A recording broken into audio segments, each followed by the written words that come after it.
Hello everyone, I am the storyteller and I am here to help you today. I know you use this video to fall asleep, so before that, like the video and subscribe to the channel. Also, where are you from and what time are you watching? Now get comfortable and relax. The smell hit me first. That sharp, metallic tang that crawls up your nostrils and settles behind your eyes like a headache waiting to bloom. I stood in the doorway of what had once been my grandfather's study, paintbrush dripping forgotten in my hand, staring at the corner where the wall met the floor. The floorboards there were darker than the rest, swollen with moisture that had no business existing in a room I'd spent 3 weeks meticulously waterproofing. I'd bought this house 6 months after Grandpa Joe passed, drawn by memories of summer visits and the promise of starting fresh somewhere that felt like home. The study had been last on my renovation list, a cramped, book-lined cave that smelled of pipe tobacco and old leather. But standing there that October evening, watching shadows lengthen across walls I'd just painted eggshell white, I realized I might have made a mistake leaving it for last. The stain was roughly the size of a dinner plate, its edges irregular and organic, like spilled coffee that had been left to spread and dry. Except it wasn't dry. When I knelt and pressed my palm against the darkened wood, my hand came away damp, the moisture cold and somehow thicker than water should be. The acrid smell intensified, making my eyes water. I spent the next hour pulling up floorboards, expecting to find a burst pipe or evidence of some long-forgotten leak. Instead, I found dry subflooring and solid beams, all of them bone dry despite the October rains that had been hammering the roof for days. The moisture seemed to be coming from nowhere, or everywhere, seeping up through wood that showed no signs of water damage. That night I moved my mattress into the study.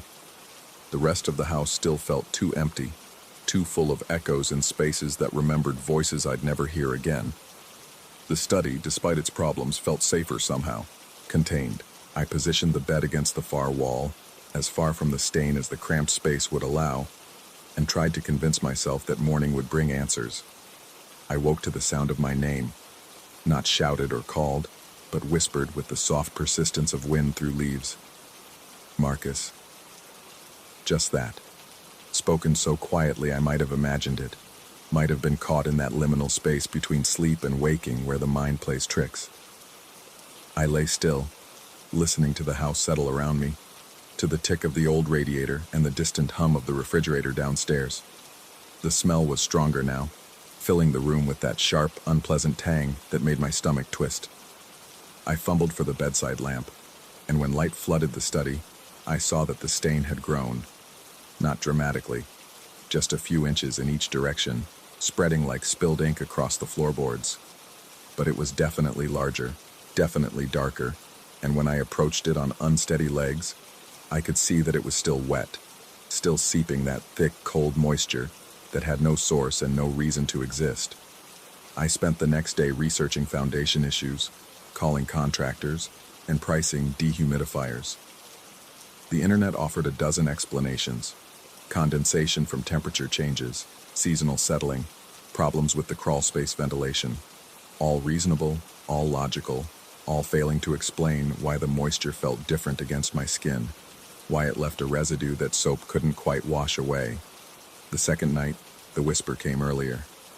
I hadn't even fully settled into sleep when I heard it, my name spoken with that same soft insistence, but closer now, as if the speaker had moved from across the room to just beside my bed. I kept my eyes closed, telling myself it was the house settling, the old pipes expanding and contracting, anything but what it sounded like. But when the whisper came again, I felt breath against my ear, cool and damp and smelling of that same metallic tang that had begun to permeate everything. I bolted upright, heart hammering, and found myself alone in the study. The stain had grown again, spreading toward the center of the room with tendrils that followed the grain of the wood like dark veins. I grabbed a flashlight and examined every inch of the walls and ceiling, looking for cracks, for signs of moisture intrusion, for anything that might explain what was happening. Nothing. The walls were solid, the ceiling unmarked. Only the floor showed signs of the creeping dampness that seemed to emerge from the wood itself. By the third night, I'd had enough. I dragged the mattress to the living room, positioning it near the front windows where streetlight could chase away the shadows that had begun to feel too deep, too knowing. I told myself I was being rational, practical. Why sleep in a room with a moisture problem when I had a whole house at my disposal? But when I woke the next morning, I found a new stain on the living room floor, directly beneath where I'd slept. Smaller than the one in the study, but unmistakably similar. That same dark, wet presence that shouldn't exist. I moved to the guest bedroom that night. The stain followed. Then to the master bedroom. Again, it followed. Each morning brought fresh evidence of the impossible.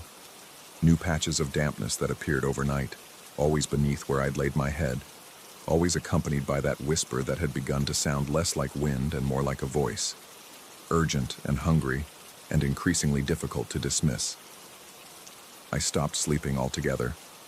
For 3 days, I paced the house in a haze of caffeine and desperation, researching everything from supernatural manifestations to rare mold species to psychological disorders that might cause hallucinations. I called my doctor, made an appointment I couldn't afford, and submitted myself to a battery of tests that found nothing wrong beyond elevated stress hormones and severe sleep deprivation. The stains continued to spread, not just where I'd attempted to sleep, but throughout the house now, appearing in random locations like an infection spreading through the bones of the building. I found them in the kitchen, creeping up from beneath the sink, in the hallway, spreading across the hardwood like spilled wine. In the bathroom, dark patches that wept moisture onto towels I'd just washed. And always, that smell. Always, the whispers that came not just at night now, but during the day. Soft voices that seemed to emanate from the stains themselves, calling my name with increasing frequency and volume. I hired a contractor. He found nothing wrong with the foundation, nothing wrong with the plumbing, nothing that could explain moisture appearing in locations where no water had any business being. He suggested I call someone about black mold, gave me a number for a remediation specialist, and left shaking his head at problems that made no sense.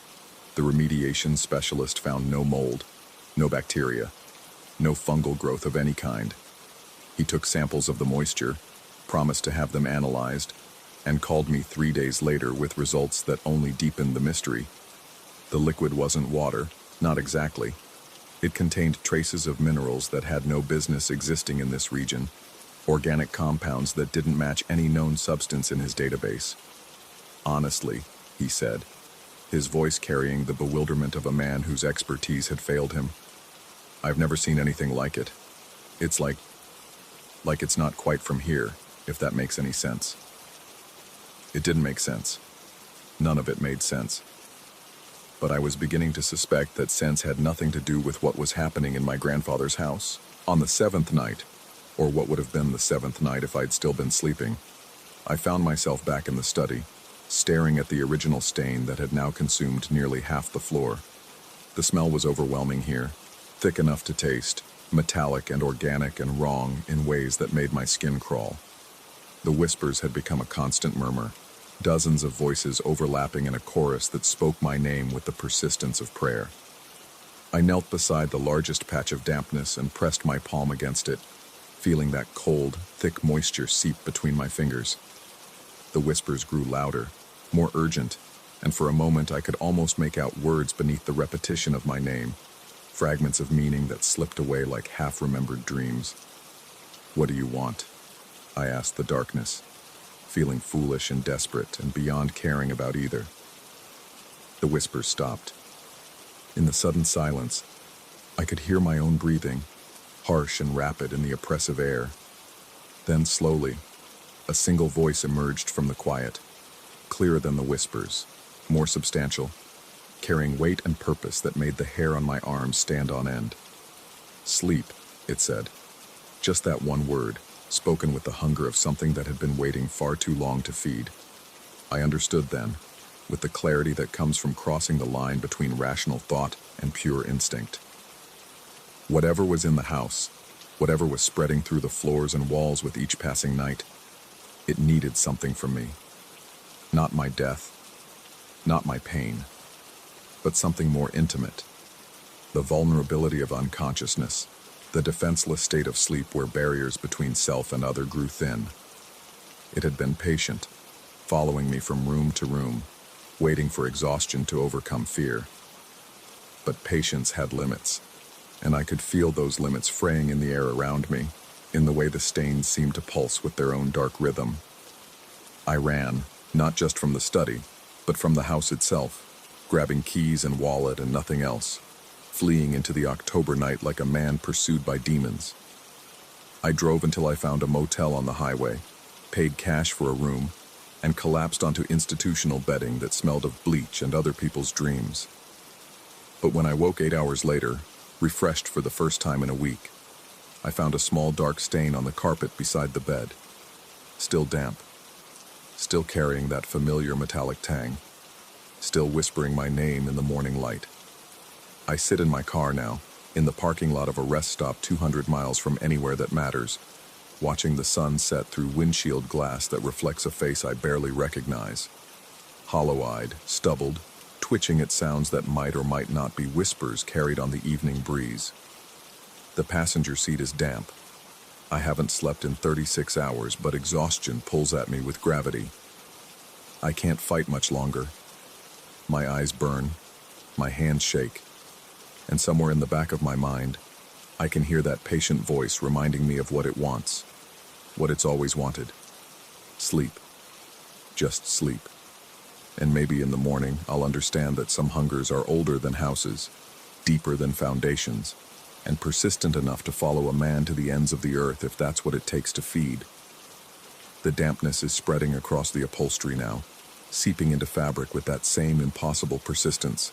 And I know, with the certainty of a man who has run out of places to run, that distance means nothing to whatever has made me its chosen host. The whispers are getting louder. I close my eyes, just for a moment, and feel the darkness lean in close, patient and hungry, and finally ready to collect what it's owed.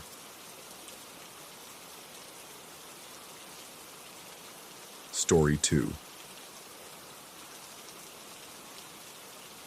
The rusted hinges of the barn door screamed as we forced it open, releasing decades of trapped air thick with motor oil and decay. Dust motes danced in the afternoon light that slanted through gaps in the weathered siding, illuminating a graveyard of forgotten automobiles. Marcus had promised us treasure, vintage parts for the restoration projects that consumed our weekends, but standing in that doorway, I felt only the weight of something watching from the shadows between the hulking metal carcasses. "This is it," Marcus said, his voice echoing strangely in the cavernous space. "Uncle Jerry's collection. Been sitting here since he passed 15 years ago." The barn stretched further back than I'd expected, row upon row of vehicles in various states of decay. Some were stripped down to their frames, others sat complete but abandoned, their chrome dulled and paint faded to ghosts of former colors. The air carried an odd mixture of scents, rust, leather, and something else I couldn't identify. Something organic and wrong. Danny whistled low beside me, already moving toward a powder blue pickup that might have been beautiful once. But my attention was drawn to the far corner, where a dark sedan sat apart from the others, draped in a canvas tarp that had slipped halfway off, revealing a sleek profile that seemed somehow more complete than the rest. More present. "You guys start looking around," I told them, not wanting to admit the strange pull I felt toward that distant car. "I'll check out the back section." My footsteps echoed hollow on the concrete floor as I made my way between the rows. The sedan grew larger as I approached, and I could see it was a late 50s model, maybe a Buick or Chrysler.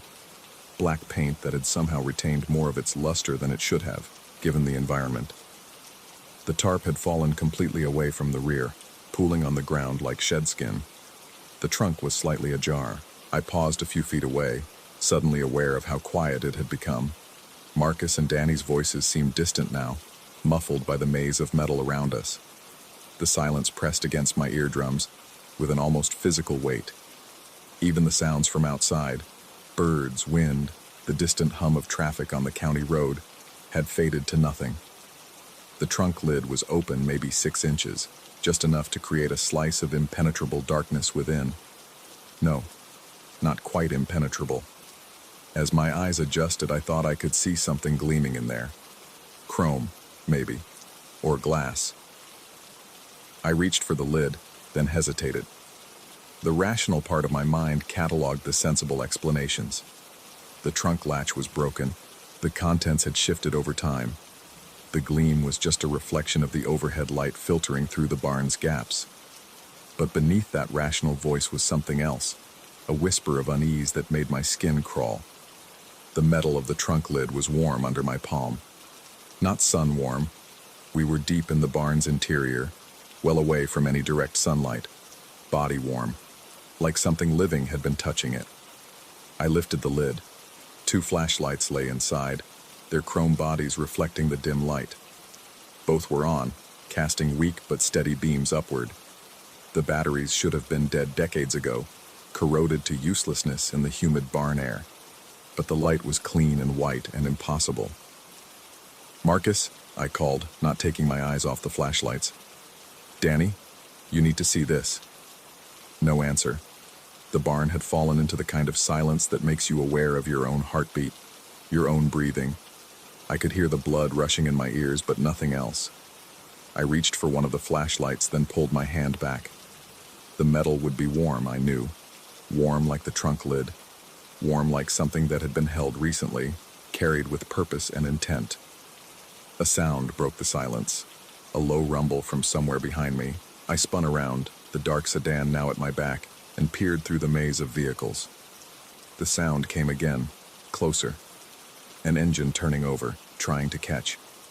The distinctive cough and sputter of a motor that hadn't run in years but was somehow trying to remember how. "Marcus!" I called louder this time. "Danny!" The engine noise stopped. In the sudden quiet, I heard something else. Footsteps. Slow, deliberate, moving between the cars. But they weren't coming toward me. They were circling, keeping their distance, maintaining the barrier of metal and shadow between us. I turned back to the sedan. The trunk was still open, the flashlights still glowing their impossible light. One of them had rolled slightly, its beam now pointing toward the back of the car. In that circle of illumination, I could see that the rear window was clear. No accumulated dust or grime like the other vehicles. Clean enough to see through.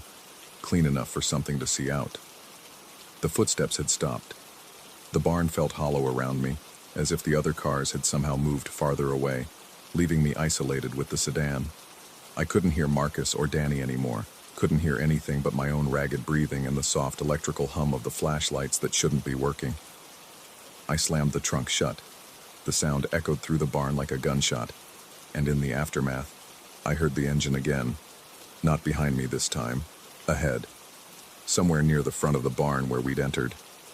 The same coughing, sputtering attempt at ignition, but stronger now, more insistent.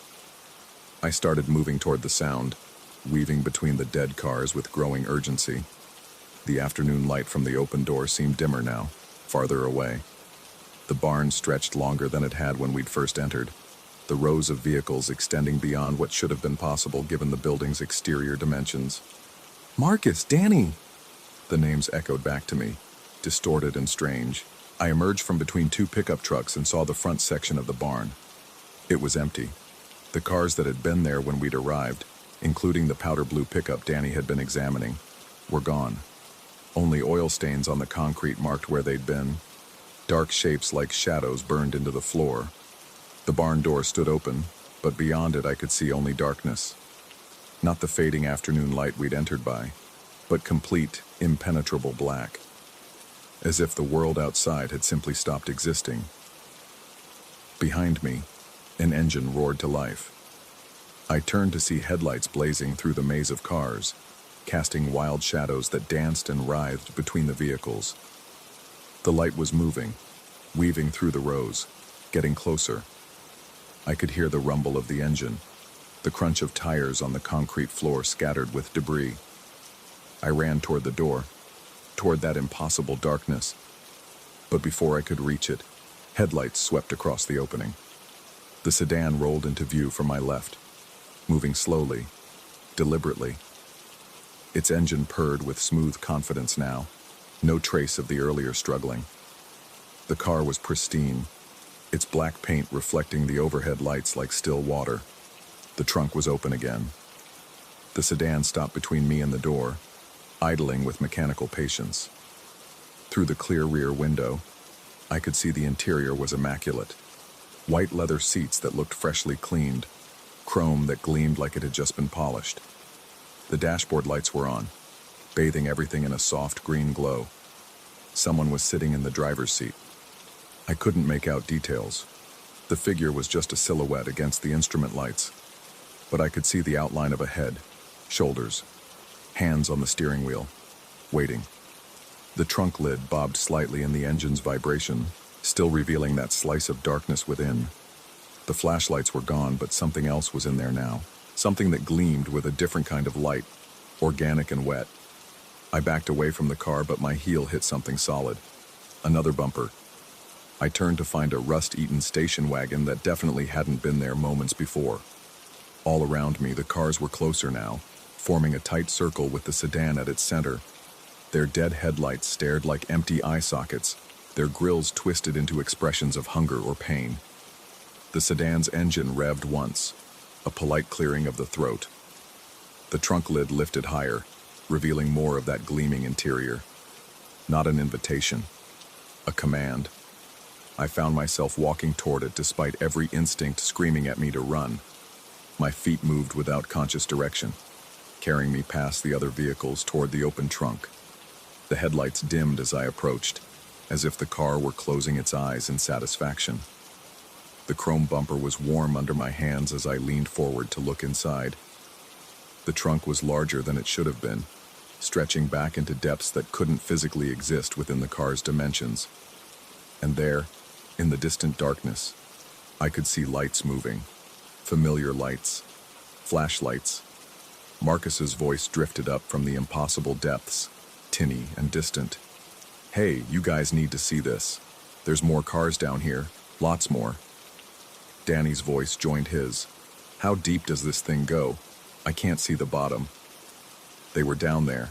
Somehow they were inside the trunk, exploring whatever space existed beyond the car's physical boundaries. Their lights bobbed and weaved in the darkness, growing smaller as they moved deeper into that other place. "Marcus," I called down. "Danny, come back up." But my voice seemed to be absorbed by the darkness, swallowed without echo. The lights continued their descent, and now I could see there were more than just two. Dozens of lights moving in the black depths. Other flashlights, other explorers who had found their way into the sedan's secret heart. The car's engine settled into a lower idle, almost a purr. Patient. It had all the time in the world. I could climb in, lower myself into that impossible space and follow my friends. Find out what they'd discovered down there in the dark. The trunk was certainly large enough, much larger than it appeared from the outside. Large enough for all of us. But something made me step back instead. Some survival instinct stronger than curiosity. The sedan's headlights flickered once, disappointed. I turned and ran toward the barn door, but the opening was gone. Solid wall where the entrance should have been, as if it had never existed. The barn stretched endlessly in all directions, filled with cars that hummed and murmured with mechanical life. Some had their trunks open too, revealing their own depths, their own collections of distant lights. Behind me, the sedan's engine revved again, waiting. I walked back to it slowly, each step feeling inevitable. The trunk yawned open like a mouth, and I could still see the lights moving in its depths. Marcus and Danny, still exploring, still descending, still calling to each other about the wonders they were finding down there in the dark. The chrome edge of the trunk was smooth under my palms as I hoisted myself up. The metal was warm, body warm, like something alive and welcoming. I swung my legs over the edge and looked down into the darkness. The descent looked easy, natural, like coming home. But as I hung there on the edge between the world I knew and whatever lay below, a new thought occurred to me. A simple question that cut through the mechanical purring and the distant voices and the patient hunger of the waiting car. How long had it been since Marcus mentioned his uncle's barn? How long since we'd planned this trip? I couldn't remember. The memory felt distant, muffled, like something that had happened to someone else, like something I'd dreamed and confused for reality. The lights in the trunk's depths pulsed gently, hypnotically, calling me home to a place I'd never been but somehow knew. The sedan's engine whispered promises in a language I almost understood, and in that moment between falling and climbing back out, between accepting and rejecting the invitation, I realized I'd been here before, many times, standing at this same trunk, facing this same choice, with the same friends calling from the same impossible depths. The sedan waited for my decision with mechanical patience, and I understood that it would wait forever if necessary. Time worked differently here in the space between invitation and acceptance. It would wait until I was ready to remember why I kept coming back, kept finding my way to this barn that might not exist, to make the choice I'd been avoiding for longer than I cared to count. The voices from below grew fainter, more distant. The lights bobbed and weaved like fireflies in the dark, and I hung there on the edge of everything, unable to move forward or back, while the sedan purred its gentle welcome and the barn full of impossible cars hummed their eternal song of patience and hunger and coming home.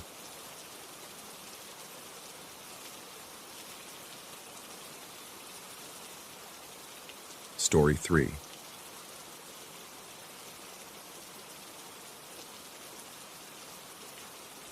The hammer slipped from my sweat-slicked palm for the third time that morning, clattering down the steep pitch of my grandparents' roof before catching in the gutter with a metallic shriek. I cursed under my breath, wiping my hands on my jeans before carefully retrieving it. The October sun beat down mercilessly, unseasonably warm for upstate New York, but something else entirely made my skin crawl with unease. The house had been empty for 6 months now, ever since Grandpa's stroke landed him in assisted living, and Grandma followed reluctantly behind. What should have been a simple weekend of roof repairs had stretched into its second week, plagued by delays I couldn't quite explain. Tools went missing. Materials arrived damaged. The weather turned unpredictable, forcing me inside just as I'd find my rhythm. But it wasn't the delays that bothered me most. It was the waiting. I positioned the shingle carefully, lining up the edges with obsessive precision. The repetitive work usually calmed my mind, but today every fiber of my being felt stretched taut, like a guitar string wound too tight. My ears strained for sounds that shouldn't exist in an empty house. My peripheral vision caught movements that weren't there when I turned to look. Thunk. The sound came from directly beneath me, somewhere in the attic space below. Heavy, deliberate, like a boot settling onto old floorboards. I froze, hammer raised mid-swing. The noise echoed in the confined space between the roof and the ceiling, seeming to linger longer than physics should allow. My rational mind immediately began cataloging explanations, settling timbers, thermal expansion, maybe a squirrel that had found its way inside, but my body knew better. Every primitive instinct screamed that something was wrong. Another step, then another. The footsteps moved with purpose across the length of the attic, from the far end where Grandma's sewing room had been, toward the center of the house. They were too heavy for a squirrel, too rhythmic for settling wood. They sounded distinctly human, yet the house below me was empty. I'd checked every room before climbing onto the roof, testing doors and windows, confirming the security system was armed. My breathing became shallow as I lowered myself flat against the shingles, pressing my ear to the roof. The footsteps continued, each one sending a faint vibration through the wooden frame. They moved in a straight line, unhurried, as if whatever was up there knew exactly where it was going. The steps stopped directly below me. I held my breath, counting heartbeats. 10, 20, 30. Just as I began to convince myself I'd imagined the whole thing, the footsteps resumed, now moving in a slow circle. Around and around, like a predator pacing its cage. My phone felt slippery in my shaking hands as I pulled it from my pocket. If something was really in that attic, I needed proof. I needed evidence that I wasn't losing my mind. The video app opened with agonizing slowness, and I held the device toward the roof, hitting record just as... crack. The sound was wooden, sharp, like a tree branch snapping under too much weight. But it came from beneath me, from the attic floor. I watched in horrified fascination as a section of shingles just 3 feet to my left sank almost imperceptibly, as if something heavy had suddenly pressed down from below. The depression was small, maybe 6 inches across, but unmistakable. The wooden frame beneath groaned softly, adjusting to bear whatever weight had settled there. My phone captured it all: the subtle deformation, the stressed creak of old timber, the impossible presence of something that couldn't be seen. Then, as suddenly as it had appeared, the depression vanished. The shingles sprang back to their original position with a soft pop, leaving no trace of what had just occurred. The footsteps resumed their patient circling, and I realized with growing horror that they were following me. Every time I moved to a new section of roof, the presence below adjusted its position to match. When I crawled toward the peak, the footsteps tracked me from underneath. When I slid down to work on the lower edge, they followed with that same measured, deliberate pace. I forced myself to continue working, partly out of stubborn determination and partly because I didn't know what else to do. But with every nail I drove, every shingle I placed, my awareness of the thing below intensified. I could feel it watching me through the layers of wood and insulation, matching my movements with unnatural precision. The afternoon wore on, and the heat became oppressive. Sweat poured down my face, stinging my eyes and making my grip uncertain. But I couldn't shake the feeling that the temperature increase wasn't entirely natural. The air above the roof seemed to shimmer with an energy that had nothing to do with the sun. Around 4 o'clock, I decided to test my growing suspicions. I set down my hammer with exaggerated care and called out loudly that I was taking a break, that I'd be back tomorrow. Then I climbed down the ladder, made a show of loading tools into my truck, and drove around the block. I parked 3 houses down and crept back through the neighbor's yard, using the old oak tree to scale the fence into my grandparents' backyard. The house stood silent and still, windows dark, exactly as I'd left it. But as I approached the exterior wall below where I'd been working, I could hear them. The footsteps continued their restless pacing, back and forth across the attic floor. They moved with the same rhythm, the same weight, but now there was something different about them, something urgent, as if whatever was up there was searching for something it had lost. I pressed myself against the foundation wall, straining to listen. The steps paused directly overhead, and I heard what sounded like scratching, long, deliberate scrapes against wood, like fingernails drawn across a chalkboard. The sound sent ice through my veins, and I had to bite down on my knuckle to keep from crying out. The scratching stopped. The footsteps resumed, but now they moved in shorter patterns, more agitated. Back and forth, like something trapped and growing frustrated. That night, I couldn't sleep. I lay in my apartment across town, staring at the ceiling and replaying the day's events. The video on my phone showed everything exactly as I remembered. The depression in the roof, the subtle movements, the impossible weight of something that wasn't there.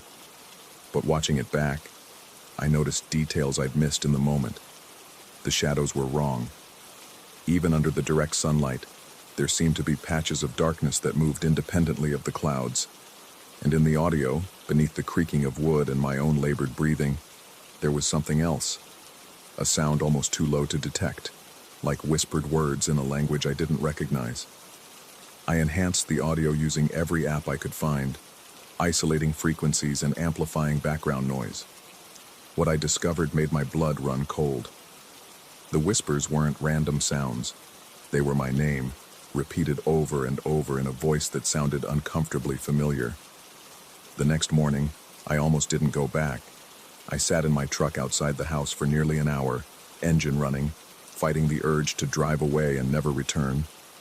But something compelled me forward. Maybe it was professional pride, or maybe it was the growing certainty that running wouldn't solve anything. Whatever was in that attic, it was connected to me now.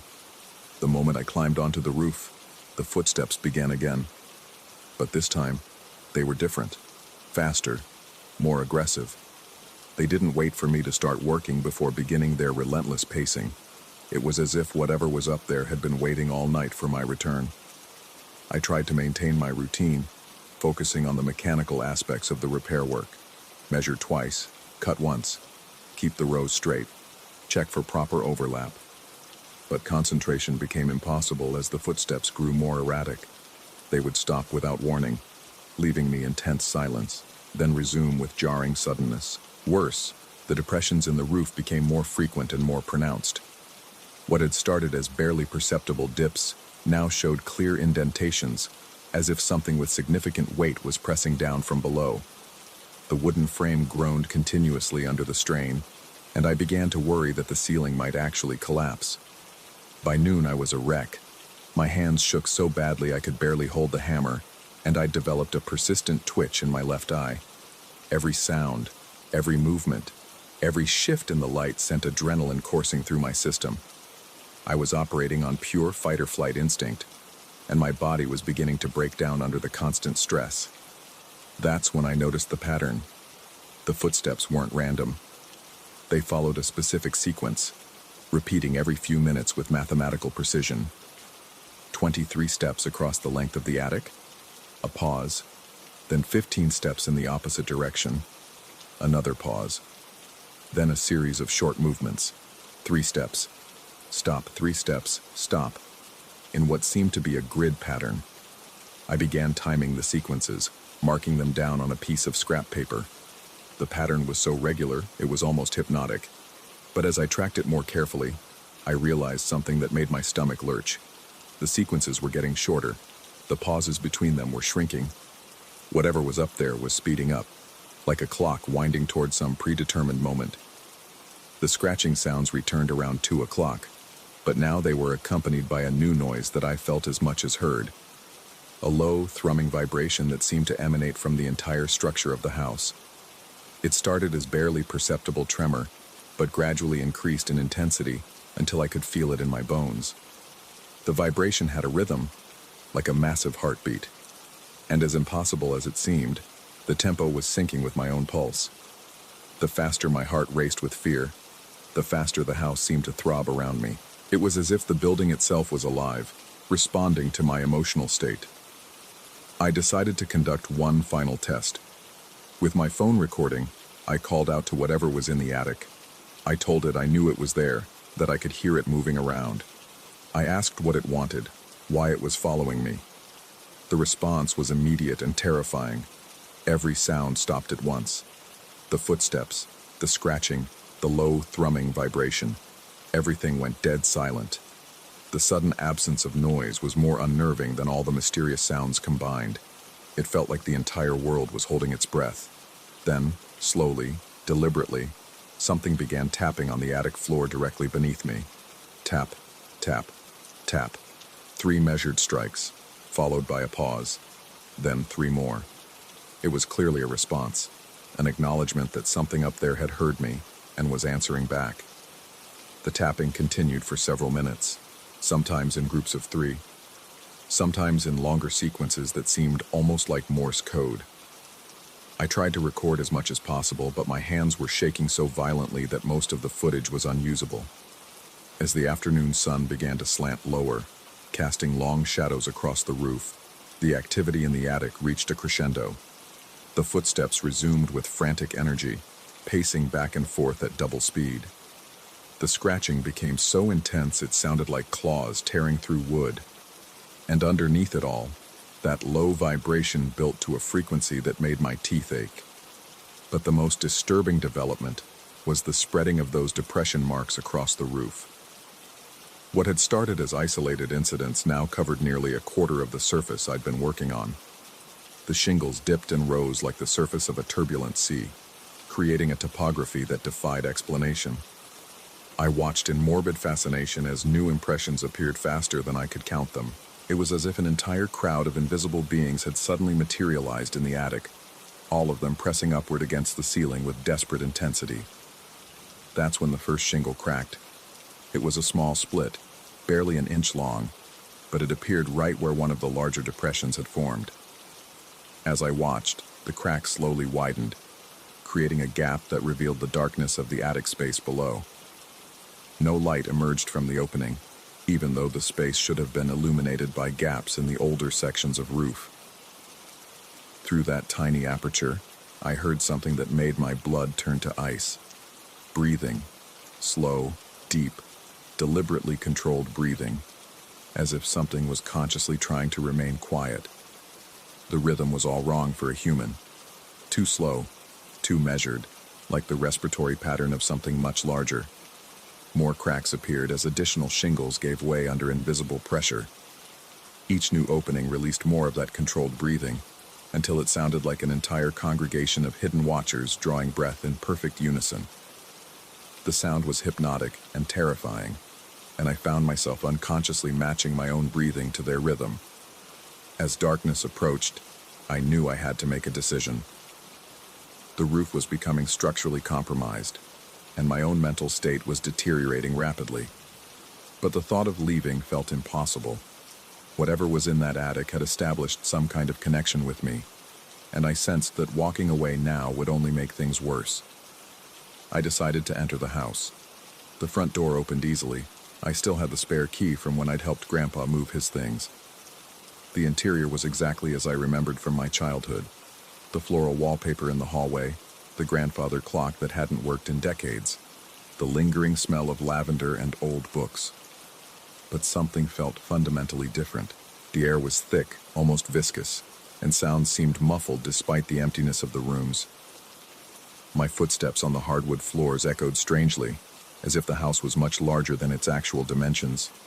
The access to the attic was through a pull-down ladder in the upstairs hallway. I stood beneath it for a long time, flashlight in hand, listening to the continuing sounds above. The footsteps had slowed to their original measured pace, but they seemed heavier now, more deliberate. And that breathing continued, rhythmic and patient, like something waiting for an invitation. I pulled the ladder down. The attic space was larger than I expected, stretching nearly the full length of the house. My flashlight beam cut through dusty air, illuminating cobwebs and scattered boxes of forgotten belongings. Everything appeared normal, exactly what you'd expect to find in a 70-year-old house. Except for the footprints. They were everywhere, pressed deep into the layer of dust that coated the floor. Dozens of them, maybe hundreds, overlapping and crisscrossing in complex patterns. But they weren't quite right. The proportions were wrong. Too long, too narrow, with what looked like claw marks at the toe ends. I followed the trail of prints, my flashlight beam dancing nervously ahead of me. They led to the center of the attic, where the footsteps had spent most of their time circling. Here, the dust was churned up into deep furrows, as if something had been pacing for hours, days, maybe weeks. In the center of the disturbed area, I found something that made me drop my flashlight in shock. Scratched deep into the wooden floor were letters, carved with patient precision over what must have been considerable time. They spelled out a single word in rough, uneven script. Help. The flashlight rolled away from me, its beam spinning wild shadows across the rafters. In the shifting light, I caught glimpses of movement in my peripheral vision, shapes that seemed to dart between the support beams, always just outside the direct illumination. When I scrambled to retrieve the light and aimed it at where I'd seen the movement, nothing was there. But the breathing had gotten louder. It seemed to come from all around me now, a chorus of invisible lungs drawing air in perfect synchronization. And mixed with it, I heard something new, a sound like fabric rustling, as if large wings were folding and unfolding in the darkness above me. I backed toward the ladder, flashlight sweeping frantically across the attic space. The beam caught more scratched words scattered throughout the area: trapped, forgotten, waiting, lonely, each one carved with the same desperate precision, the same plea for acknowledgement. As I reached the ladder opening, my light fell across one final message, this one larger and more recent than the others. The letters were still pale with fresh wood shavings, as if they'd been carved that very day. Thank you for listening. I fled the attic, pulling the ladder up behind me with shaking hands. But as I descended the stairs, I realized with growing horror that the sounds were following me. The footsteps had left the attic and were now tracking through the house itself, keeping pace with my retreat. I could hear them behind me as I ran through the hallway, down the stairs, and out the front door. They followed me to my truck, to the end of the driveway, and even as I drove away, I could swear I heard them in the distance, growing fainter but never quite disappearing entirely. That was 3 weeks ago. I've since hired a contractor to finish the roof repairs, telling him the job was too much for one person. He completed the work in 2 days without incident, reporting nothing unusual except for some minor structural damage to the attic floor that he attributed to age and moisture.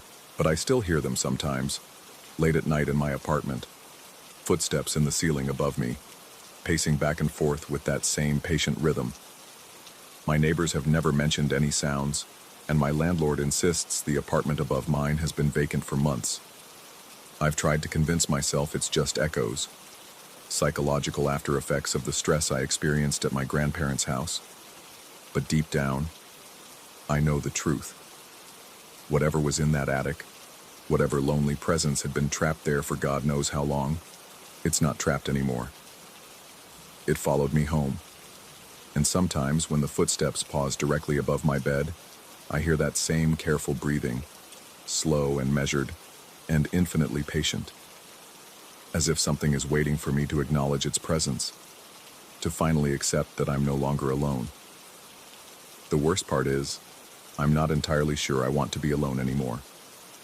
There's something almost comforting about knowing that something, somewhere, is listening. Something that carves desperate pleas for help into wooden floors and follows the sound of human activity with such faithful dedication. Last night I found myself scratching a single word into the surface of my nightstand with a screwdriver. Hello.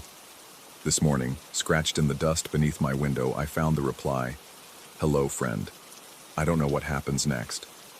I don't know if what's following me is real or if I've simply lost the ability to distinguish between imagination and reality. But I do know that I'm no longer the only one in my apartment, and that knowledge brings both terror and an inexplicable sense of relief. Because whatever else it might be, at least I'm not alone with my questions anymore. At least something else knows I'm here.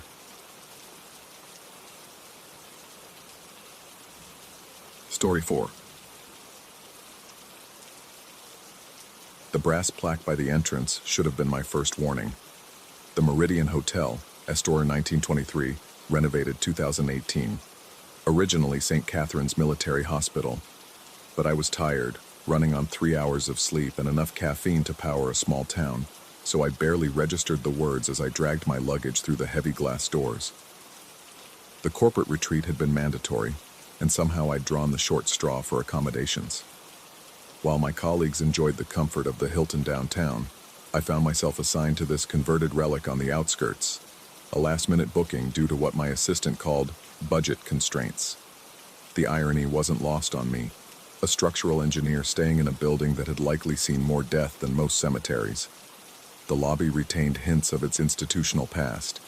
High ceilings with exposed beams painted sterile white, floors of worn terrazzo that echoed with each footstep, and fluorescent lighting that cast everything in a sickly pallor. The young clerk behind the desk seemed eager to finish our transaction, her fingers drumming nervously against the keyboard as she processed my information. Room 247, she said, sliding the keycard across the marble counter without meeting my eyes. Elevator's just around the corner. Breakfast is served from 6 to 10. I wanted to ask about the building's history, but something in her demeanor discouraged conversation. Instead, I thanked her and made my way to the elevator, noting how the hallways stretched endlessly in both directions, lined with doors that seemed to march into infinity. The elevator groaned as it climbed, each floor marked by a slight shudder that made me instinctively calculate load tolerances and structural integrity. When the doors finally opened on the second floor, I was greeted by a corridor that felt narrower than the lobby suggested, with carpet so thick it absorbed sound like a sponge. The walls were painted a faded green that reminded me uncomfortably of surgical scrubs. Room 247 sat at the end of the hall, isolated from its neighbors by what seemed like an unusual amount of space. The keycard took 3 attempts to work, and when the door finally clicked open, I was hit by a wave of air that felt somehow different. Not colder exactly, but carrying a weight that settled in my lungs like humidity. The room was larger than I'd expected, with 2 tall windows that overlooked the parking lot and, beyond it, a field that stretched to a line of skeletal trees. The bed sat in the center, flanked by nightstands that looked like they'd been repurposed from hospital equipment. I could see the modifications where wheels had been removed and new legs attached. The ceiling was higher than necessary for a hotel room, and I found myself wondering about the original purpose of this space. I unpacked methodically, a habit that helped me feel grounded in unfamiliar places. The thermal imaging camera went on the dresser next to my laptop, a piece of equipment I'd borrowed from the company for a project starting Monday. It was supposed to help identify heat loss in an old building downtown, but now it seemed like an oddly prophetic choice of gear. Dinner was a solitary affair in the hotel restaurant, where I was one of only 3 patrons. The waitress, an older woman with tired eyes, confirmed what I'd begun to suspect when I asked about the conversion from hospital to hotel. 20 years empty before they renovated, she said, refilling my water glass with hands that trembled slightly. Some folks say they should have left it that way. I pressed her for details, but she'd already moved on to clearing the neighboring table with an urgency that suggested our conversation was over. Back in my room, I tried to focus on work emails, but concentration proved elusive. The building seemed to settle around me with sounds that felt too deliberate to be random. Pipes groaned in sequences that almost resembled breathing. The heating system clicked on and off with a rhythm that reminded me of a heartbeat. Even the ice machine down the hall seemed to cycle with unnatural regularity. By 11 o'clock, I'd given up on productivity and prepared for bed. The shower took longer than usual to produce hot water, and when it finally did, the pressure fluctuated in ways that made me check the fixtures for obvious problems. Everything appeared properly installed, but the water temperature continued to vary between scalding and lukewarm without any apparent pattern. I lay down finally, grateful for the darkness that hid the room's institutional details. The mattress was surprisingly comfortable, and I was beginning to drift when I felt it, a subtle depression in the bed near my feet, as if someone had sat down carefully to avoid waking me. My eyes snapped open, but the room remained dark and empty. I waited, counting my heartbeats, until the sensation passed. When I shifted position, the mattress responded normally, with no sign of the depression I'd felt moments before. Sleep came in fragments after that. I dozed for what felt like minutes before being pulled back to consciousness by sounds that didn't quite make sense. Footsteps that stopped when I became fully alert. Whispers that might have been air conditioning, a sense of presence that vanished the moment I acknowledged it. Around 2 in the morning, it happened again. This time, the depression in the mattress was unmistakable, located about 3 feet from my right side. I held perfectly still, feeling the bed continue to sag as if someone were settling in for a long observation. The sensation lasted perhaps 30 seconds before gradually releasing, leaving me staring at the ceiling with my heart hammering against my ribs. I turned on the bedside lamp and examined the area where I'd felt the pressure. The mattress showed no signs of disturbance, no indentation that would suggest an external weight. I pressed down with my hand, watching the memory foam compress and slowly return to its original shape. Everything appeared normal, but the sensation had been too distinct to dismiss. The third occurrence came an hour later, followed by a fourth around 4 o'clock. Each time, the depression appeared in a slightly different location, sometimes near my feet, sometimes closer to my waist, always maintaining a distance that felt calculated. I began to recognize a pattern in the timing, roughly 60 to 90 minutes apart, as if something were keeping a schedule. By the 5th episode, I'd had enough of wondering. I retrieved the thermal imaging camera from the dresser, grateful for its silent operation as I powered it on and adjusted the settings. The device hummed quietly as it calibrated, its screen displaying a false color image of the room in blues and greens, with my own body heat glowing orange-red against the cool background. I pretended to sleep, keeping the camera hidden beneath the covers while monitoring its screen. The room appeared as expected. Walls showing ambient temperature, windows slightly cooler where they met the outside air, heating vents registering as warm spots near the ceiling. My body created a bright thermal signature in the center of the bed, surrounded by the gradual heat dissipation that seemed perfectly normal. Then, at approximately 5:20 a.m., everything changed. The camera screen showed them clearly, 7 distinct cold spots arranged around the bed in precise formation. Each measured roughly 6 feet in length and appeared to hover about 3 feet above the floor. maintaining equal distances from each other and from my position in the center. The thermal signatures were unlike anything I'd seen before, registering as absolute cold against the ambient temperature of the room, as if they were absorbing heat rather than emitting it. I forced myself to remain motionless, watching as the cold signatures held their positions with military precision. They weren't random shapes. Each had the unmistakable outline of a human form lying horizontal, arms at sides, creating a perfect circle around my bed. The spacing between them was exactly what you'd expect between hospital beds in a ward, close enough for efficient care but far enough apart to provide minimal privacy. As I watched, one of the signatures began to change position, its form shifting from horizontal to vertical as if sitting up. The movement was slow and deliberate, and I realized with growing horror that this corresponded exactly to the sensation I'd been feeling throughout the night.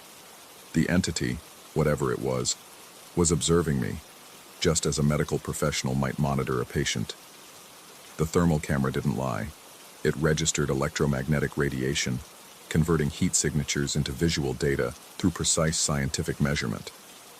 There was no room for imagination or misinterpretation in its readings, yet the visual spectrum showed me nothing, no movement, no disturbance, no explanation for the 7 impossibly cold forms that surrounded my bed like sentries. One by one, the other signatures began to shift, rising from their horizontal positions into sitting arrangements. I watched through the camera as they oriented themselves toward me, their cold forms creating a pattern that spoke of organized observation. The temperatures were wrong, far too cold for human bodies, yet maintaining shapes that were unmistakably human in proportion and posture. My rational mind scrambled for explanations. Equipment malfunction seemed most likely, but the camera had been calibrated that afternoon and showed no other anomalies. Air circulation patterns could create temperature variations, but not with such precise geometry. Structural elements might interfere with thermal readings, but the building's plans showed no utilities or support beams in those exact locations. I spent the remaining hours until dawn, watching the signatures maintain their vigil. They never moved beyond the subtle adjustments that aligned with the sensations I'd been feeling. The periodic sitting up, the careful settling that depressed the mattress, the unwavering attention that made my skin crawl with the certainty of being observed. When morning light finally crept through the windows, the thermal signatures faded gradually, dissolving into the ambient temperature as if they'd never existed. I saved the camera's data, downloading every frame to my laptop with the meticulous care of an engineer documenting a structural failure. Breakfast was a surreal experience. I sat in the hotel restaurant, surrounded by the mundane sounds of clinking silverware and casual conversation, while my laptop displayed thermal images that challenged everything I understood about reality.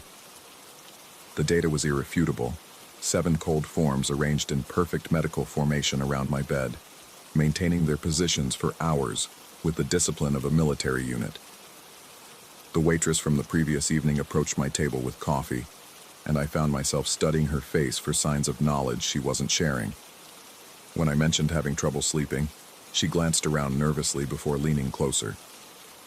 Room 247 was the trauma ward, she whispered, filling my cup with hands that shook more noticeably in the morning light. They say some folks never checked out. I pressed her for more information, but she'd already retreated to the safety of other tables and routine service. Other guests came and went, eating their continental breakfast with the casual indifference of people who'd slept peacefully in rooms that had once held dying soldiers. I spent the morning researching the building's history, finding references to St. Catherine's Military Hospital buried in municipal records and veteran organization websites.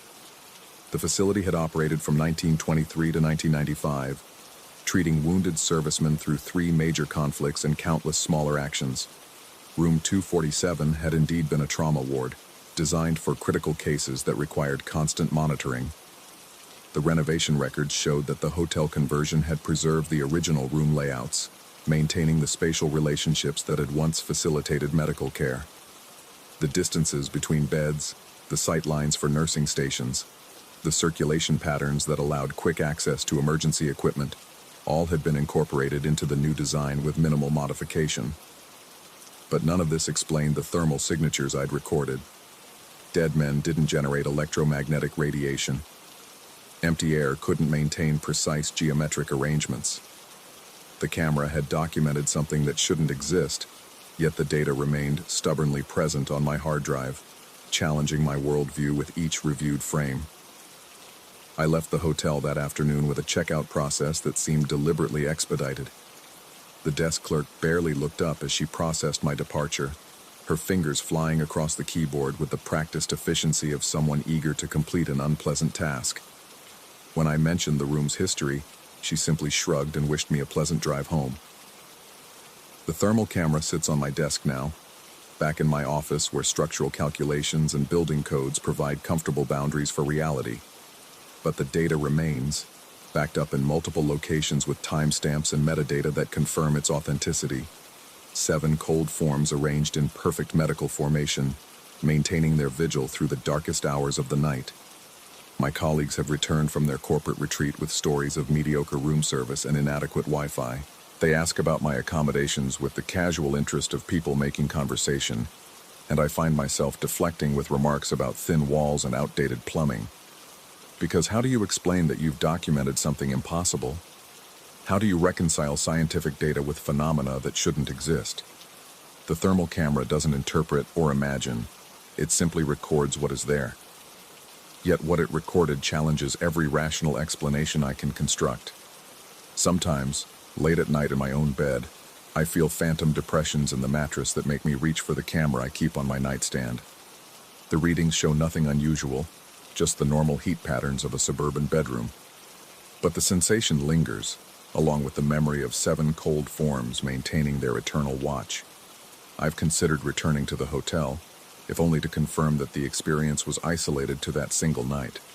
But I haven't been able to bring myself to make the reservation. Some part of me fears what the camera might show during a second visit, whether the data would remain consistent or reveal even more unsettling details about the nature of what I observed.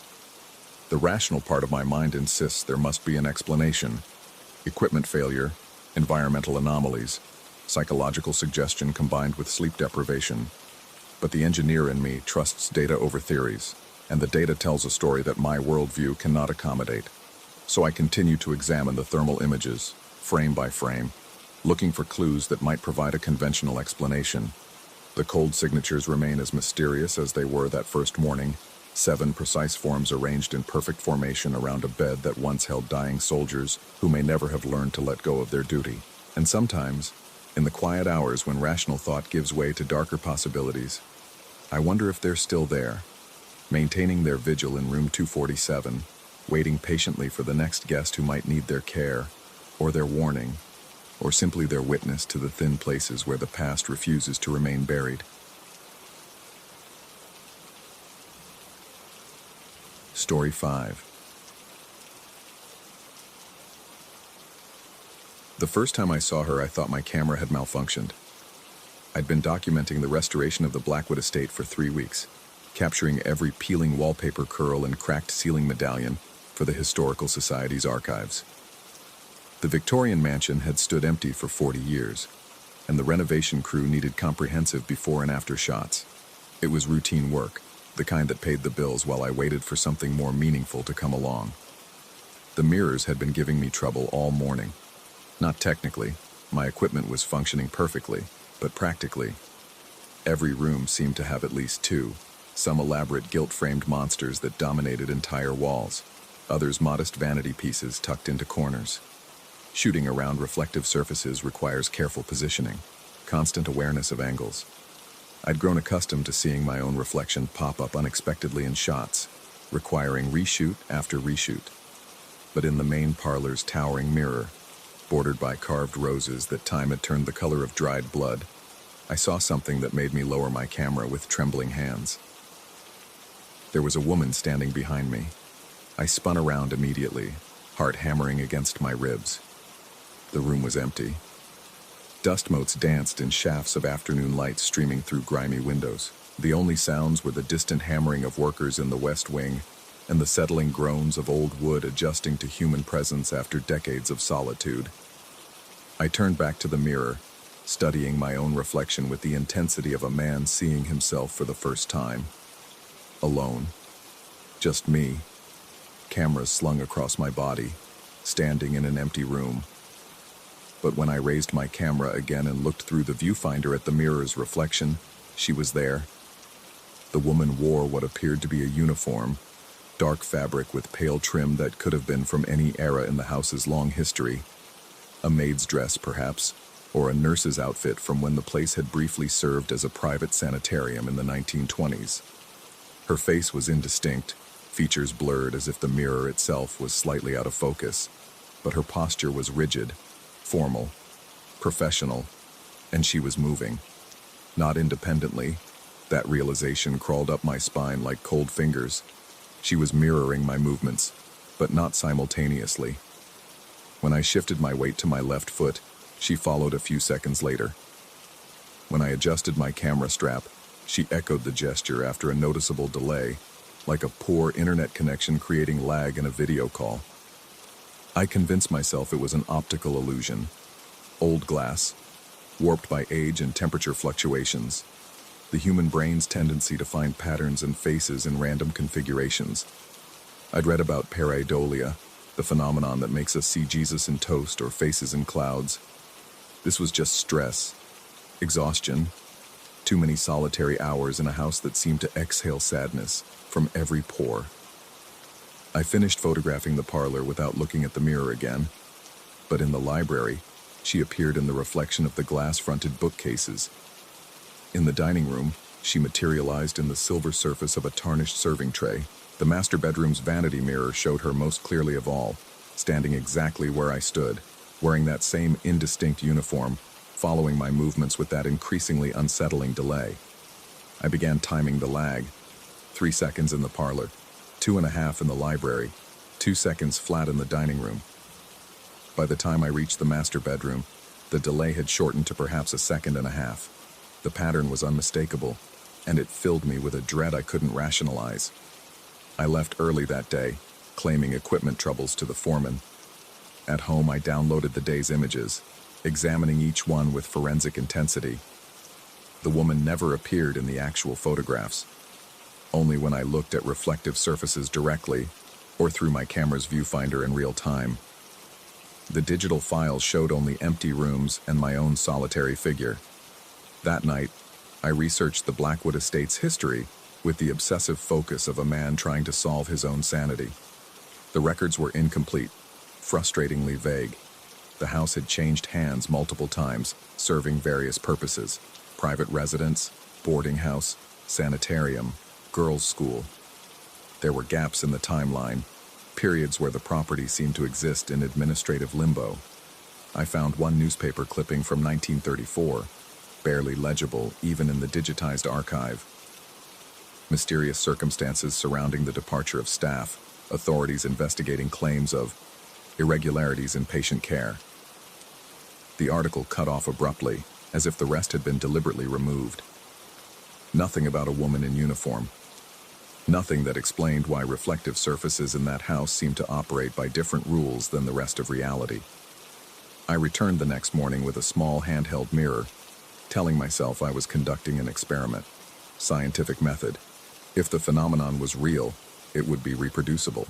If it was psychological, facing it directly might break whatever spell my mind had woven. In the front hall, I held up the mirror and watched myself watch myself. Nothing unusual, just my own face, stubbled and drawn from a sleepless night, staring back with bloodshot eyes. Then I angled the mirror to reflect the larger mirror hanging on the opposite wall. A mirror reflecting a mirror, infinity stretching backward in diminishing repetitions of the same image. She was there, in every iteration, standing behind me in perfect formation, like an army of uniformed women receding into forever. And in each reflection, the delay was different. The nearest image showed her perhaps a full second behind my movements. The next showed her slightly ahead. Further back, she seemed to move in perfect synchronization with me. And in the very last visible reflection, the one so distant it was barely a speck of movement in the infinite regression, she was moving first. I let the mirror drop from nerveless fingers. It hit the marble floor with a sound like breaking ice.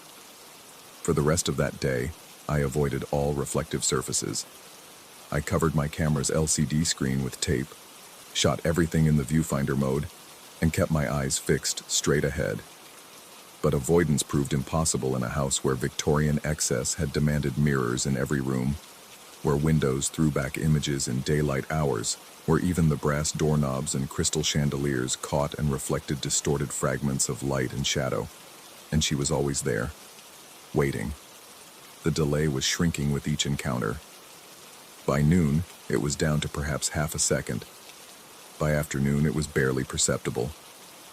She moved almost simultaneously with my own actions, like a reflection that was learning to be real time. I started speaking to the foreman about mundane things, weather, construction delays, anything to hear a human voice that wasn't my own internal monologue growing increasingly frantic. He mentioned casually that the previous photographer had quit without explanation after only 2 days on the job, and the one before that had completed just 1 day before claiming a family emergency required his immediate departure. Neither had finished the documentation work. The third day, I arrived with a specific purpose. I positioned myself in the master bedroom, facing the vanity mirror directly, and spoke aloud to my reflection. To both of us. The words felt strange in my mouth, addressing something that might not exist to anyone but me. I asked who she was. I asked what she wanted. I asked if she was real. My reflection moved its mouth soundlessly. Hers remained perfectly still. But when I raised my right hand, she raised her left. Mirror image perfect. When I tilted my head, she tilted hers in the exact opposite direction. We were synchronized now, moving together with mechanical precision, except for her eyes. While our bodies moved in perfect reflected harmony, her eyes remained fixed on something just over my shoulder, something behind me. I followed her gaze in the mirror, turning to look at what had captured her attention so completely. The room was empty, but when I turned back to the mirror, she was no longer looking behind me. She was looking directly at me, through the glass, into my eyes with an intensity that made the air in the room feel thick and difficult to breathe. And for the first time I could see her face clearly. It was my face, not similar, not a resemblance that could be explained by poor lighting or artistic interpretation. It was exactly my face, wearing an expression of desperate warning that I'd never seen in my own mirror before. The uniform was wrong. Everything about the figure was wrong. But the face was undeniably, impossibly mine. I stumbled backward, knocking over a paint can the workers had left behind. White latex spread across the hardwood floors in an expanding pool, and I watched in the mirror as my other self, my uniformed self, stepped carefully around an identical spill that existed only in reflection. The synchronization was perfect now. Every movement matched exactly, but I wasn't controlling both sets of actions anymore. Sometimes I moved first, sometimes the reflection did. We were taking turns being real. I ran then, fled the house with my equipment half packed, leaving behind cameras and lenses worth thousands of dollars. The foreman called after me, concerned about my pallor, my obvious distress, but I couldn't stop to explain what couldn't be explained. At home, I avoided mirrors for days, brushed my teeth staring at the wall, shaved by touch alone. But eventually, inevitably, I caught my reflection in the bathroom medicine cabinet and saw myself wearing a dark uniform with pale trim, moving with the precise professional bearing of domestic staff from another era. I was staring at my own reflection, which was staring back with eyes full of terrified recognition.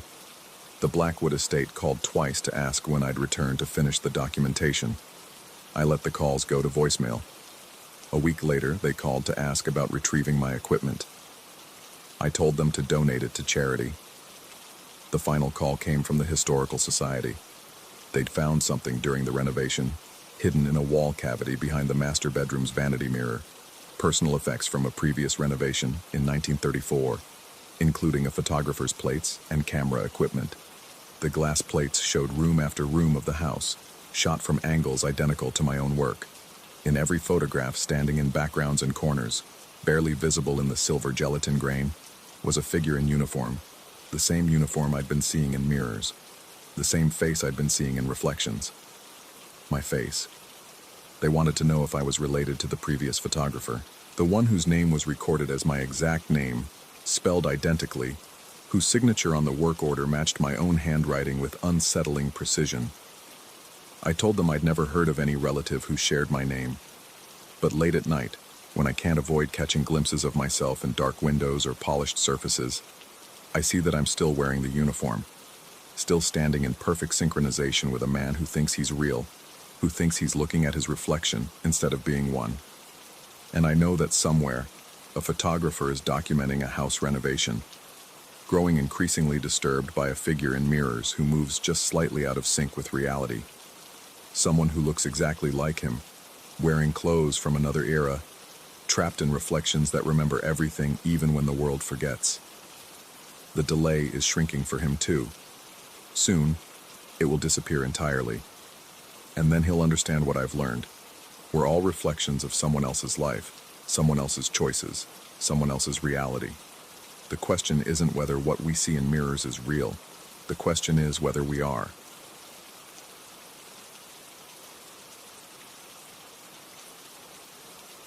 Story 6.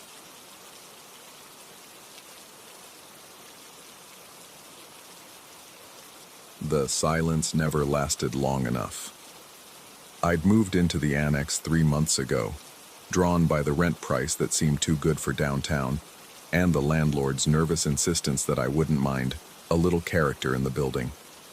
The structure perched above what had been Kellerman's Forge in the 1890s, and the realtor had made a point of mentioning the historical significance, as if it justified the creaking floors and windows that wouldn't quite seal shut. What she hadn't mentioned was the noise. It started the first week, always when I needed absolute quiet for work. I'm a technical writer.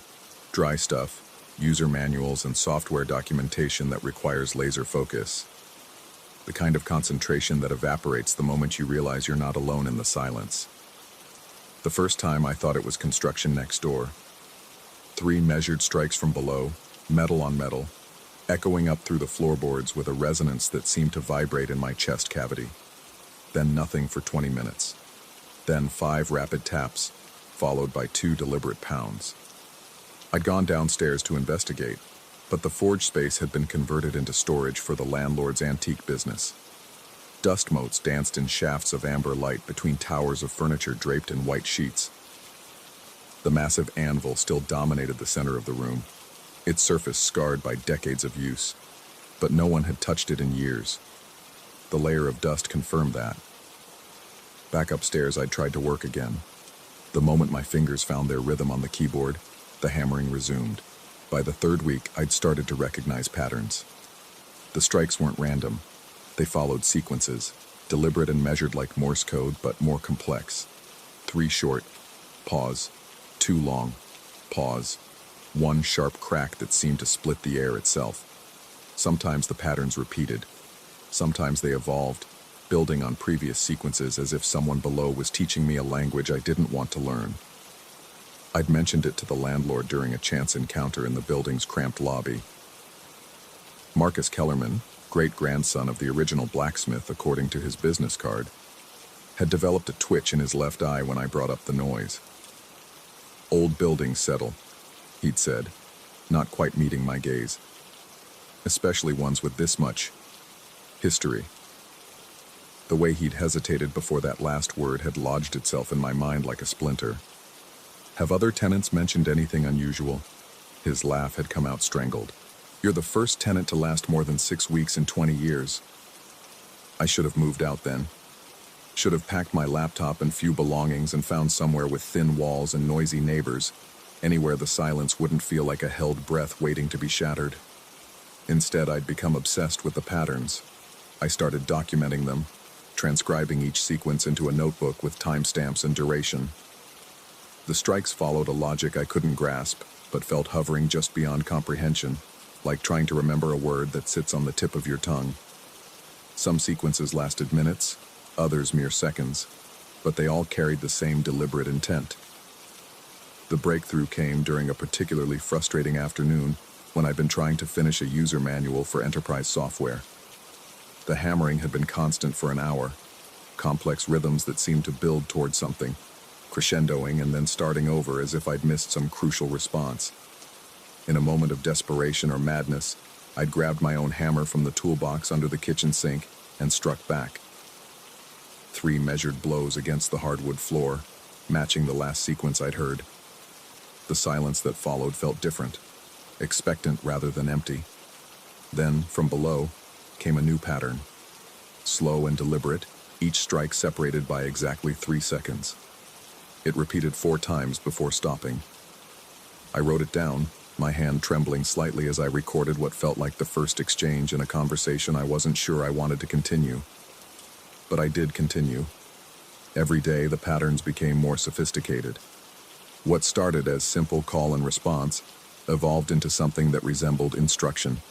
The entity, I'd stopped pretending it was just settling wood or phantom construction, would present a sequence, wait for me to respond, then provide a variation or correction. Like lessons, like someone was teaching me to forge something that existed beyond the physical realm. The realization came gradually, building through weeks of transcribed patterns until the purpose crystallized with horrible clarity. I wasn't learning random sequences. I was learning to craft a key. Not one that would open locks or doors, but something that could unlock silence itself. The patterns were instructions for creating an object that existed in the space between sound and emptiness, forged from intention rather than metal. My notebook had filled with increasingly complex diagrams, sketches of impossible geometries that hurt to look at directly, measurements that seemed to shift when I wasn't paying attention. The sequences had evolved beyond simple hammer strikes to include duration, intensity, even the angle of impact.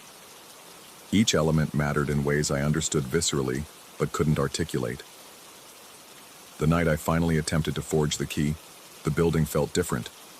The air had thickened, carrying a metallic taste that coated my throat and made breathing feel laborious. Every shadow seemed deeper, every creak more deliberate. The silence between hammer strikes stretched like elastic, threatening to snap back with accumulated tension. I worked for 3 hours, following the patterns I'd learned, striking the floor in sequences that felt both foreign and familiar. My neighbors, if I still had any, would think I'd lost my mind, beating the floor with a hammer at midnight like some deranged percussion performance. But the key took shape. Not physically. There was nothing to see or touch. But I felt it forming in the space around me, a presence that existed in the gaps between moments. A skeleton key crafted from intention and repetition, designed to lock away the sounds that had been driving me toward the edge of sanity.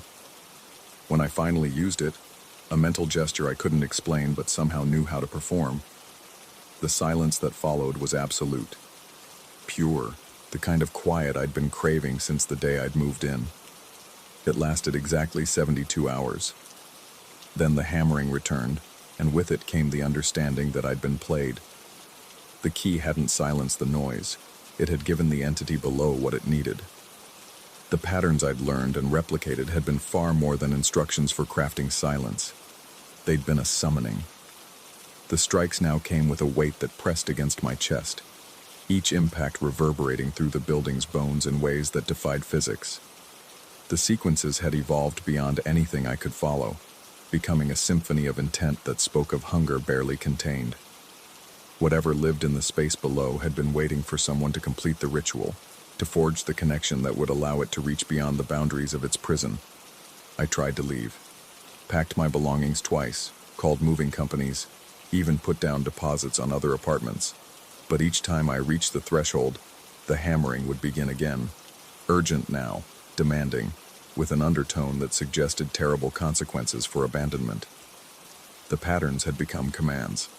During the day, I could sometimes convince myself it was stress, isolation, the psychological pressure of living above a space soaked in decades of industrial violence. The rational mind has remarkable flexibility when it comes to explaining away the impossible. But at night, when the building settled into its true shape and the membrane between worlds grew thin, I knew better. The entity below wasn't just communicating. It was teaching me new lessons, more complex forgings. Keys that would open doors I couldn't see but somehow knew led to places where silence wasn't golden, but ravenous. My notebook had become a grimoire of sorts, filled with sequences that seemed to writhe on the page when viewed peripherally. The handwriting looked less like mine with each passing day, the letters elongating and curving in ways that suggested influence beyond my conscious control. I'd stopped trying to work. The technical writing felt absurd now, creating documentation for software that helped people organize their ordinary lives, while I learned to craft implements for purposes I couldn't name, but feared to understand.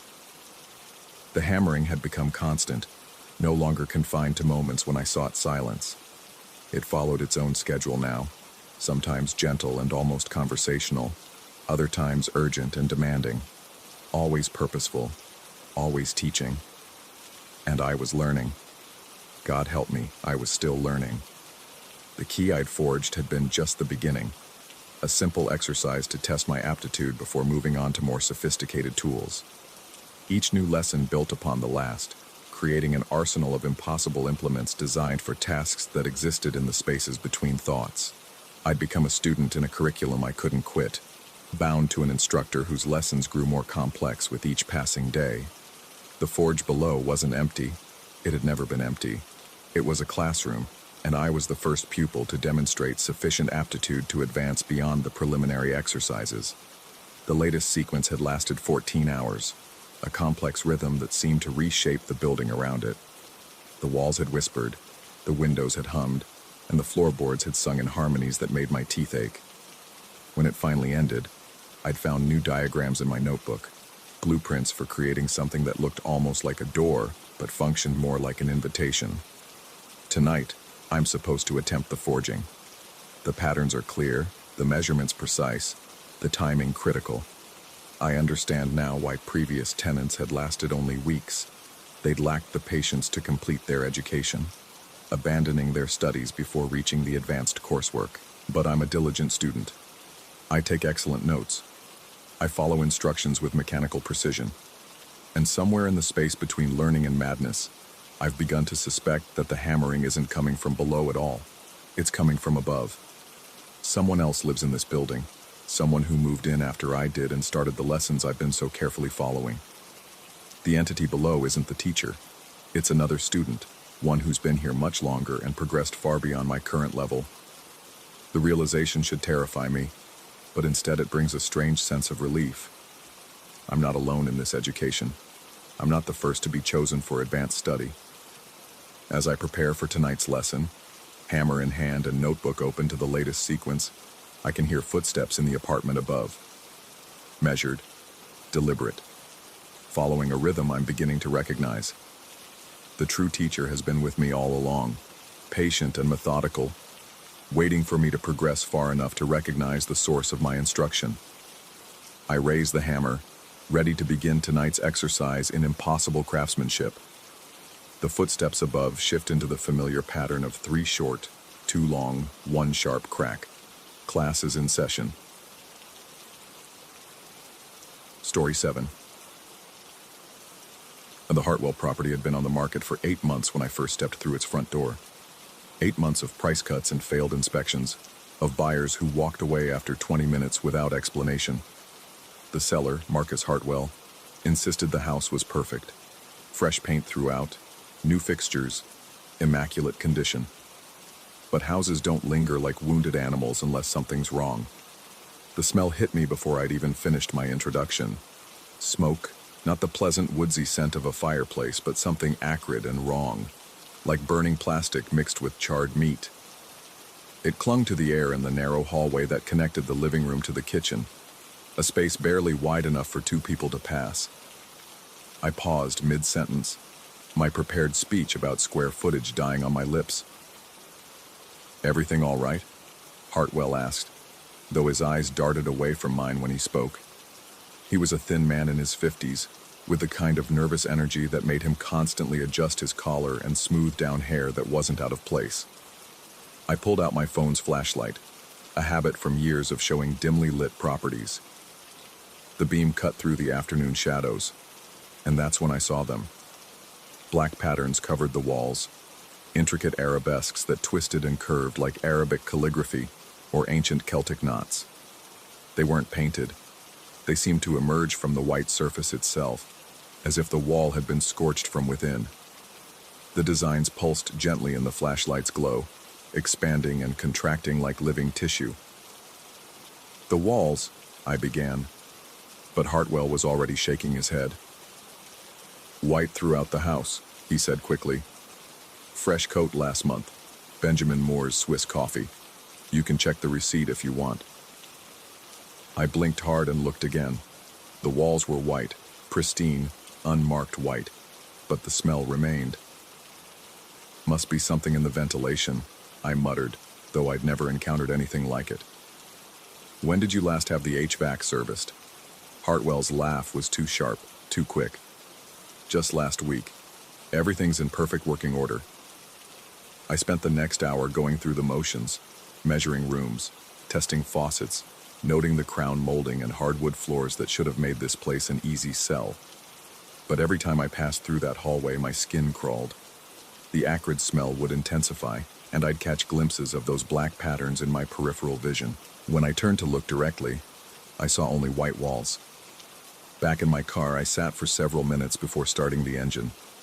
The October afternoon had grown cold, and my breath fogged the windshield as I tried to process what had happened. Real estate agents develop a sixth sense about houses. Which ones have foundation issues? Which ones have been lived in by smokers? Which ones hold sadness in their walls like moisture? But this was different. I pulled out my notebook, a leather-bound pad I'd used for years to sketch floor plans and jot down selling points. Without really thinking about it, I began to draw. My hand moved across the page in smooth, confident strokes, tracing curves and spirals that seemed to flow from memory. The pattern emerged line by line, an intricate arabesque that covered half the page. It was beautiful, in a way that made my chest tight. That night, I dreamed of smoke. The next morning brought 3 new listings and a closing that should have occupied my full attention. But I found myself thinking about the Hartwell house, about those impossible patterns that existed only when I wasn't looking directly at them. During lunch, I called 2 colleagues who specialized in older properties, asking casual questions about weird smells and wall discoloration. Neither had encountered anything similar. I tried to push it from my mind, but by evening, I was back in my car, driving toward the Hartwell property.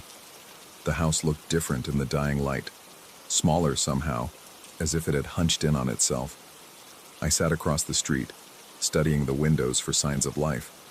Hartwell had mentioned he was staying elsewhere while the house was on the market. Something about wanting to give potential buyers space to envision their own lives in the rooms. My notebook lay on the passenger seat, and I could swear I felt heat radiating from it. I picked it up with careful fingers and opened to the page where I'd drawn the pattern. The ink seemed darker than it had been, the lines more defined. As I watched, the design appeared to shift slightly, the curves deepening and the spirals tightening. A faint smoky smell began to fill the car. I dropped the notebook and rolled down the windows, gasping in the cool evening air. When I looked back at the page, it was just ink on paper, but the smell lingered. Over the next week, I showed the Hartwell house to 3 different clients. Each time, I steeled myself for the hallway, for the smell and the patterns that shouldn't exist. But nothing happened. The walls remained white, the air clear. My clients commented on the excellent condition, the quality of the renovation work, the competitive price. "Why hasn't this sold?" asked a young couple on Thursday afternoon. They stood in the living room, practically glowing with the excitement of first-time buyers. "Sometimes it just takes the right people," I told them, though even as I said it, I knew they wouldn't make an offer. They'd find reasons. The kitchen was too small. The bedrooms faced the wrong direction. The neighborhood wasn't quite right. The house would reject them, the way it had rejected every other potential buyer. That night, I called Hartwell. "I need to ask you something," I said when he answered. "Have you ever noticed anything unusual about the hallway? Any smells or—" The silence stretched so long I thought the call had dropped. "You're the first," he said finally. "The first to mention it." "The first to mention what?" "The fire." My mouth went dry. "What fire?" "The one that happened in 1987, previous owners. Started in the hallway, spread to the kitchen before they got it under control. No one was hurt, but..." His voice trailed off. But what? The insurance investigator couldn't determine the cause. No electrical problems, no candles, no obvious ignition source. The fire just started, in the walls themselves. I thought about the patterns, the way they seemed to emerge from within the paint. Why didn't you tell me this before? Because it's not relevant, Hartwell said quickly. Everything was repaired, rebuilt to code. I've lived here for 15 years without incident. The fire has nothing to do with why the house won't sell.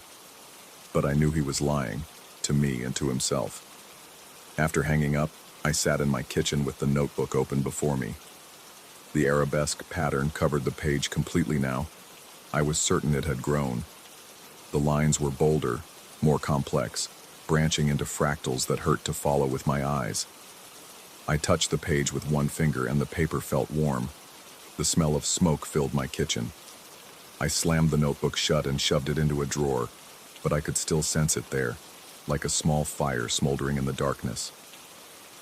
The next day, I received a call from a client interested in the Hartwell property. Margaret Chen, a professor of art history at the local university. She wanted to see it that afternoon. I'm particularly interested in Islamic geometric patterns, she explained as we walked through the front door. I understand the house has some interesting architectural details. I led her through the rooms, pointing out the original molding and refinished floors, but my attention kept drifting to the hallway. As we approached it, I braced myself for the smell, for the patterns that weren't there. Professor Chen stopped dead in the corridor entrance. "Extraordinary," she whispered. The walls were covered in black arabesques, not the simple pattern I'd seen before, but an incredibly complex design that seemed to flow and shift even as I watched. The smell of smoke was overwhelming, and I could hear a faint crackling sound, like paper burning. "You can see them?" I asked. She nodded, pulling out her phone to take pictures. Remarkable craftsmanship. These patterns are hundreds of years old, traditional Islamic geometric designs, but the execution is unusual. They appear to be burned directly into the surface rather than painted or carved. I watched her move closer to the wall, studying the details with professional fascination. "Professor Chen, I don't think you should..." "The mathematical precision is incredible," she continued, running her finger along one of the curves. "Each element perfectly proportioned, the repetition extending infinitely in all directions. It's like looking at a visual representation of eternity." The moment her skin touched the wall, the patterns began to move more rapidly. The smell of smoke intensified, and I heard something that might have been whispers, or might have been the sound of flames consuming wood. "We need to leave," I said, grabbing her arm. She looked at me in confusion. "Leave? But I've only just begun to study. Now." I pulled her toward the door, my heart pounding. Behind us, I heard the crackling grow louder, and the air grew thick with heat that shouldn't exist. In the car, Professor Chen scrolled through the photos on her phone with a puzzled expression. "That's odd," she said. "They're all blank, just white walls." I drove her back to the university in silence, my hands trembling on the steering wheel. That evening, I returned to the Hartwell house alone. I had to know. The notebook lay on my passenger seat, and I could feel its presence like a weight in my chest. The front door was unlocked. I was almost certain I'd locked it after showing the house to Professor Chen, but my memory felt unreliable, fractured by the day's events. The hallway waited for me in the darkness. I switched on my flashlight, and the patterns were there immediately, not just covering the walls now, but spreading across the ceiling and down onto the floor. The entire corridor pulsed with black fire, and the smell of smoke was so strong I could taste it. I opened my notebook with shaking hands. The arabesque design had spread across multiple pages now, the pattern becoming more and more complex. As I watched, new lines appeared, drawing themselves in ink that seemed to burn as it flowed. The whispers were clearer now. Not English, not any language I recognized, but somehow I understood. They spoke of fire that burned without consuming, of patterns that existed between dimensions, of walls that remembered everything that had ever happened within them. I began to copy the design from the walls into my notebook, my hand moving without conscious direction. Each line I drew made the patterns on the walls glow brighter, made the whispers grow louder. The smoke smell filled my lungs, but I couldn't stop drawing. Hours passed, or maybe minutes. Time felt fluid in that burning corridor. When I finally looked up, dawn light was creeping through the windows. The walls were white again, pristine and innocent. My notebook was full of intricate patterns that seemed to writhe on the page. I closed the book and walked to my car on unsteady legs. That was 3 weeks ago. I haven't returned to the Hartwell house, though I drive past it sometimes and see other real estate agents showing it to new clients.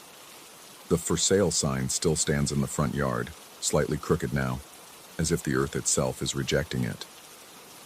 The notebook sits in my desk drawer at home. I haven't opened it since that night, but I can feel it calling to me, especially in the early hours before dawn when the world is quiet and the smell of smoke sometimes drifts through my house. Sometimes I think about Professor Chen's words, patterns representing eternity, mathematics made visible, infinity extending in all directions. Sometimes I wonder if the fire in 1987 ever really ended, if it's been burning all this time in spaces between the walls, in dimensions our eyes can't normally see. And sometimes, late at night when sleep won't come, I think about opening the notebook again, about studying those patterns until I understand their meaning, until I can see the fire that burns without consuming, until I know what the whispers are trying to tell me. The Hartwell house is still for sale. It always will be. But I don't think it's really empty anymore. Story 8. The cameras were Sarah's idea. 3 weeks of sleepless nights had worn us both thin, and the persistent sensation that something moved in our yard after dark had become impossible to ignore. The rational part of my mind insisted it was raccoons or maybe a neighbor's cat, but the primal fear that settled in my chest each evening suggested otherwise. I installed the first camera on a Tuesday morning, mounting it beneath the eaves where it could survey most of our backyard. The device felt substantial in my hands, black metal and glass that promised answers to questions I wasn't sure I wanted to ask. Sarah watched from the kitchen window as I tested the night vision, her coffee growing cold while I adjusted angles and checked wireless signals. The footage from that first night changed everything. At 3:47 a.m., the infrared display showed our familiar yard, the oak tree Sarah's grandmother had planted 40 years ago, the wooden fence separating our property from the Hendersons next door, the small vegetable garden we'd neglected since moving in 6 months earlier. Normal, static, peaceful. Then, at 3:48 a.m., the earth began to move. It started as a subtle disturbance near the garden's edge, soil shifting upward as if something pushed from below. Within minutes, the disturbance had grown into a distinct mound, roughly 3 feet in diameter, rising like bread dough in time-lapse photography. The infrared captured every detail with surgical clarity. Clods of earth tumbling down the sides, the surface rippling with an organic rhythm that reminded me uncomfortably of breathing. Sarah and I watched the recording 3 times before either of us spoke. She finally suggested we check the yard, though dawn was still hours away. I grabbed a flashlight and followed her outside, my bare feet immediately regretting the decision as dew soaked through my socks. The mound stood exactly where the camera had shown it, chest high and irregular, like a fresh grave viewed in negative. I circled it slowly, playing my flashlight beam across its surface. The soil appeared recently disturbed, but there was no obvious source for the displaced earth. Our small garden showed no corresponding depression, no hole where dirt might have been borrowed. Sarah reached the same conclusion first. She knelt beside the mound and began digging with her hands, scooping away loose earth with the focused intensity she usually reserved for her crossword puzzles. I joined her, using a small gardening spade we'd left on the back porch. The soil came away easily, almost eagerly, as if it wanted to be moved.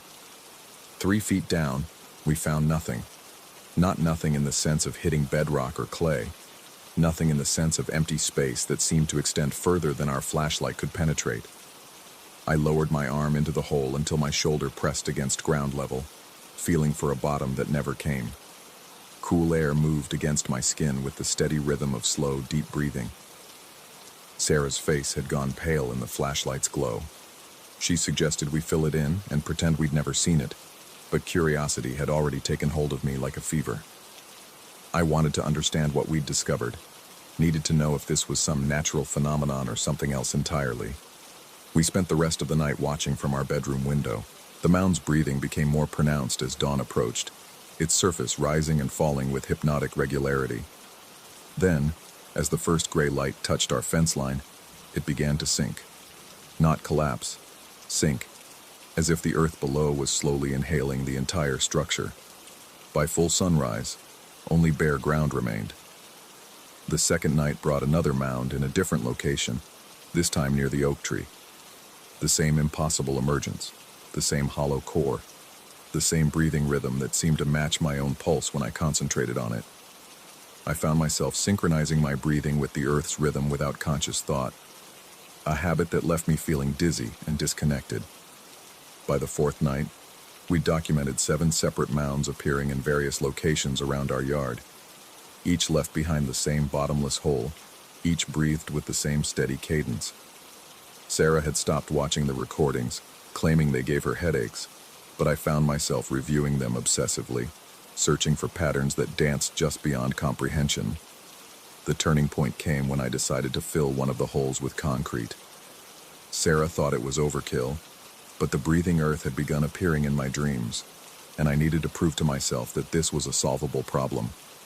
I bought 3 bags of quick-set concrete from the hardware store and mixed them in our wheelbarrow, creating enough material to fill several holes completely.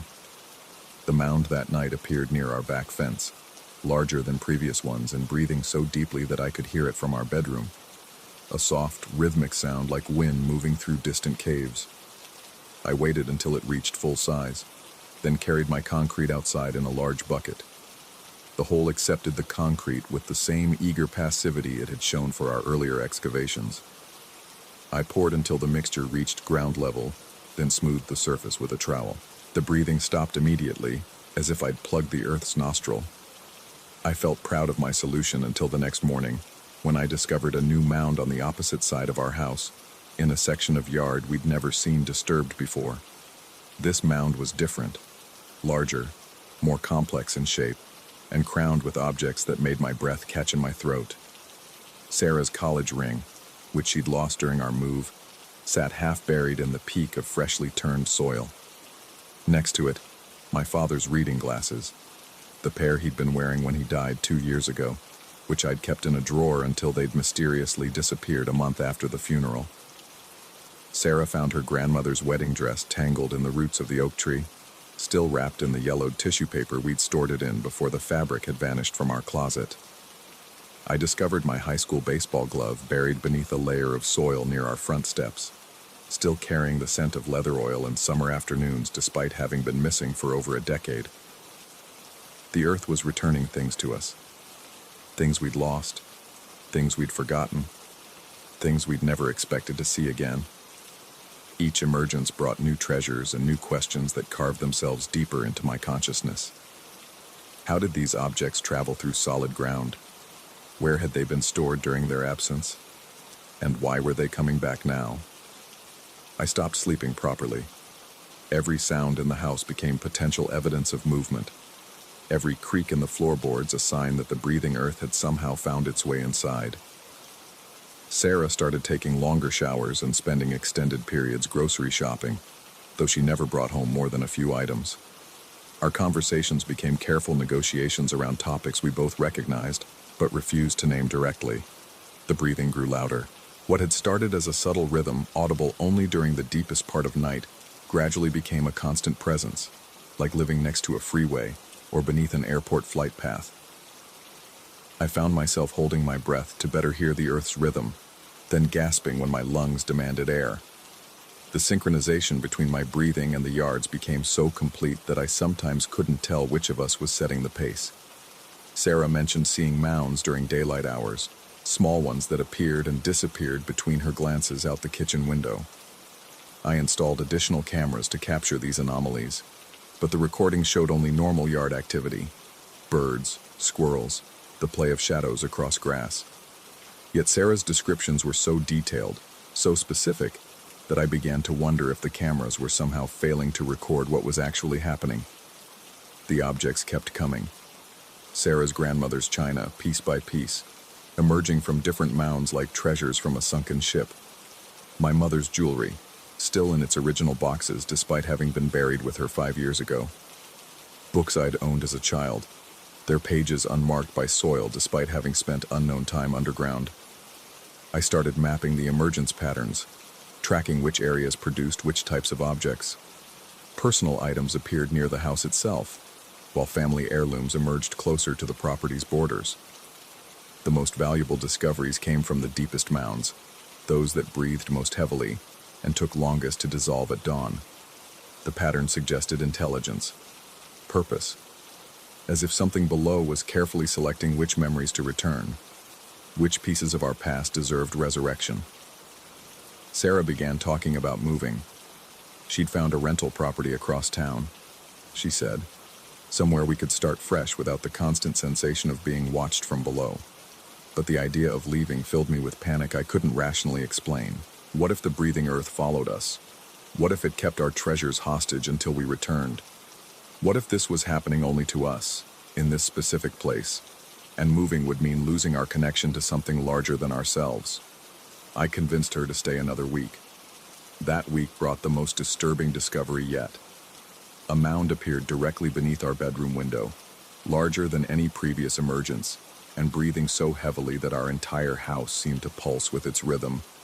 When I excavated the resulting hole, I found a wooden box I'd never seen before, carved with symbols that looked almost familiar, but remained just beyond recognition. Inside the box were photographs, pictures of Sarah and me in locations we'd never visited, engaged in activities we'd never performed, images of our wedding day, but in a church we'd never seen, wearing clothes we'd never owned, photos of family gatherings with relatives who looked like us but weren't quite right, faces slightly wrong, expressions that didn't match our memories. The photographs were aged and yellowed, as if they'd been buried for decades. But we'd only been married 3 years, had only lived in this house for 6 months. The timeline made no sense, yet the evidence sat heavy in my hands, smelling of earth and old paper. Sarah refused to look at the photographs directly, but I caught her studying them from the corner of her eye when she thought I wasn't watching. Her face showed the same expression I felt building inside myself: recognition without understanding, familiarity without memory. The breathing earth had stopped returning lost objects and started returning lost lives. I began spending entire nights in the yard, sitting cross-legged beside whichever mound had emerged, breathing in rhythm with the earth's pulse. The holes no longer seemed empty when I lowered my arm into them. I could feel presence, warmth, the suggestion of vast spaces filled with things I almost remembered. Sarah found me there one morning, unconscious in the dirt with soil under my fingernails and my clothes torn as if I'd been digging. She said I'd been missing for 2 days, though I remembered only a single night.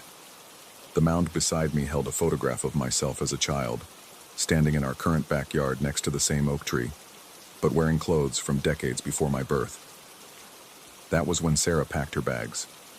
She didn't argue or explain or try to convince me to come with her. She simply gathered her essentials while I sat at our kitchen table, staring at impossible photographs and listening to the earth breathe beneath our house. Before leaving, she turned back once to tell me she'd call when she felt safe again. I haven't seen her since, but the earth keeps bringing me pieces of her. A lock of her hair appeared yesterday, braided with flowers I'd never seen her wear. This morning's mound yielded her journal from college, filled with entries describing dreams about a house we hadn't bought yet, and a husband she wouldn't meet for another 6 years. The breathing has become constant now, a steady rhythm that pulses through the floorboards and walls. I sleep when the earth sleeps, wake when it stirs, eat meals that emerge from the soil already prepared and warm. The mounds appear inside the house now, pushing up through the hardwood floors with the same organic persistence they once showed in the yard. I've stopped trying to understand what's happening. Understanding requires distance, objectivity, the ability to step outside a situation and examine it rationally. But I am no longer outside anything. I am part of the breathing earth, part of its patient excavation of buried time. part of its careful curation of memories that may never have belonged to me in the first place. Tonight I will dig deeper than before. The Earth has been preparing something special, something that requires my full participation. I can feel it breathing faster now, excited, anticipating the moment when I finally understand what it's been trying to tell me. The photographs are still scattered across my kitchen table, showing lives I might have lived and choices I might have made. In some of them, Sarah never left. In others, we never met at all. The Earth holds all possibilities, all versions of truth, all the roads that branch and converge in the dark soil beneath our feet. I'm going outside now. The Earth is calling my name, speaking in Sarah's voice, promising to show me where all the lost things go before they're ready to return. The cameras are still recording, still documenting the impossible with electronic certainty, but I no longer care what they might capture. Some discoveries are meant to be experienced rather than observed. Some truths can only be learned underground.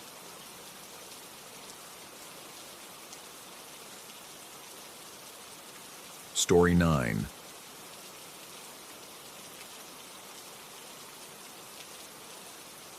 The smell hit me first. Antiseptic mixed with something else. Something organic and unsettling that hospitals never quite managed to scrub away. Grandpa's room sat at the end of a corridor that seemed to stretch endlessly under flickering fluorescent lights. And as I approached his door, I could hear it. The soft crackle of static punctuated by distant, unintelligible murmurs. He was sitting upright in his bed when I entered, his weathered hands delicately adjusting the dial of an ancient Zenith radio that definitely hadn't been there during my last visit. The wooden cabinet showed decades of wear, its finish clouded and scratched, and the fabric speaker cover had faded to an indeterminate color, somewhere between brown and gray. Where the hell had he gotten this thing? "Tommy," he said without looking up from the radio, his voice rougher since the surgery. The triple bypass had taken more out of him than the doctors had warned us about. Good timing. I was just getting the frequency right. The static cleared momentarily, and through the speakers came what sounded like a woman's voice, distant and hollow. I couldn't make out the words, but there was an urgency to her tone that made the hair on my arms stand up. Then the static swallowed her voice again, leaving only the persistent electrical whisper that seemed to fill every corner of the sterile room. "Where did you get this?" I pulled the visitor's chair closer to his bed, noting how the radio's glow cast strange shadows across his face. The overhead lights seemed dimmer somehow, as if the old device was drawing power from everything around it. Found it in the storage room down the hall. Amazing what people leave behind. His fingers continued their patient work on the dial, making minute adjustments that brought fleeting moments of clarity to the cacophony. Been keeping me company since yesterday. Better than those awful game shows the nurses put on. I settled back in the chair, watching him work. There was something mesmerizing about the ritual. The way he'd pause when a voice emerged from the static, listening intently before moving the dial again. The voices were always there, just beneath the white noise, fragments of conversations that seemed to materialize and dissolve like smoke. Then I heard something that made my blood freeze. Through the static, clear as if spoken directly into my ear, came a woman's voice. "He's going to spill the water in 10 seconds. I jerked forward, staring at the radio, certain I'd misheard. But before I could ask Grandpa if he'd caught what she said, his hand trembled slightly as he reached for the plastic water cup on his bedside table. The cup tilted, water splashing across the white sheets and onto the floor with a sound like scattered rain. "Damn it," he muttered, fumbling for the call button. "Hands aren't what they used to be." The radio continued its electronic whisper, but now I was listening, really listening. The voices were speaking English, though they sounded distant, as if coming from another room or perhaps another time. Most of the words were lost in the static, but occasionally a phrase would emerge with startling clarity. "The nurse will come in 3 minutes." I checked my watch. 3:47 p.m. The voices in the radio continued their fragmented conversation, and I found myself holding my breath, waiting. At exactly 3:50, Nurse Patricia knocked and entered, her soft-soled shoes squeaking against the linoleum, as she surveyed the spilled water with practiced resignation. "Let me get you cleaned up, Mr. Hartwell." She moved efficiently around the bed, replacing sheets and mopping the floor while Grandpa apologized repeatedly. The radio's static seemed to grow louder during her presence, as if feeding off the activity in the room. After Patricia left, I stared at the radio with a mixture of fascination and growing unease.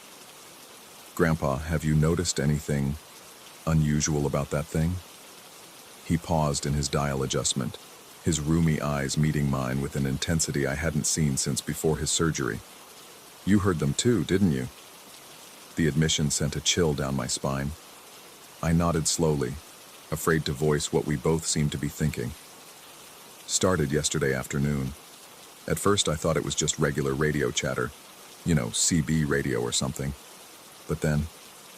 He trailed off, his fingers unconsciously moving to the surgical scar visible beneath his hospital gown. "They knew things, Tommy, things that hadn't happened yet."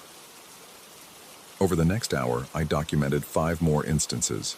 The voices predicted when the dinner cart would arrive. 6:23 p.m., 2 minutes early according to the usual schedule. When a helicopter would pass overhead, the deep thrum of rotors confirming their prediction. And when the evening shift nurse would forget to replace the water pitcher, she apologized profusely when she realized her oversight. Each prediction proved accurate to the second. As darkness settled outside the hospital windows, the voices seemed to grow stronger, their conversations becoming more frequent and detailed. I could make out multiple speakers now, the woman who seemed to do most of the predicting, an older man with a gravelly voice who occasionally interjected with technical-sounding observations, and what might have been a third person whose words were always too distorted to understand clearly. "Tommy," Grandpa said suddenly, his voice barely above a whisper. "Turn it off." "What?" "The radio, turn it off." I reached for the power knob, my hand hesitating as the woman's voice emerged from the static with unusual clarity. "He shouldn't do that. Not yet. He's not ready." But Grandpa's eyes were wide with something that looked like fear, and he nodded urgently toward the radio.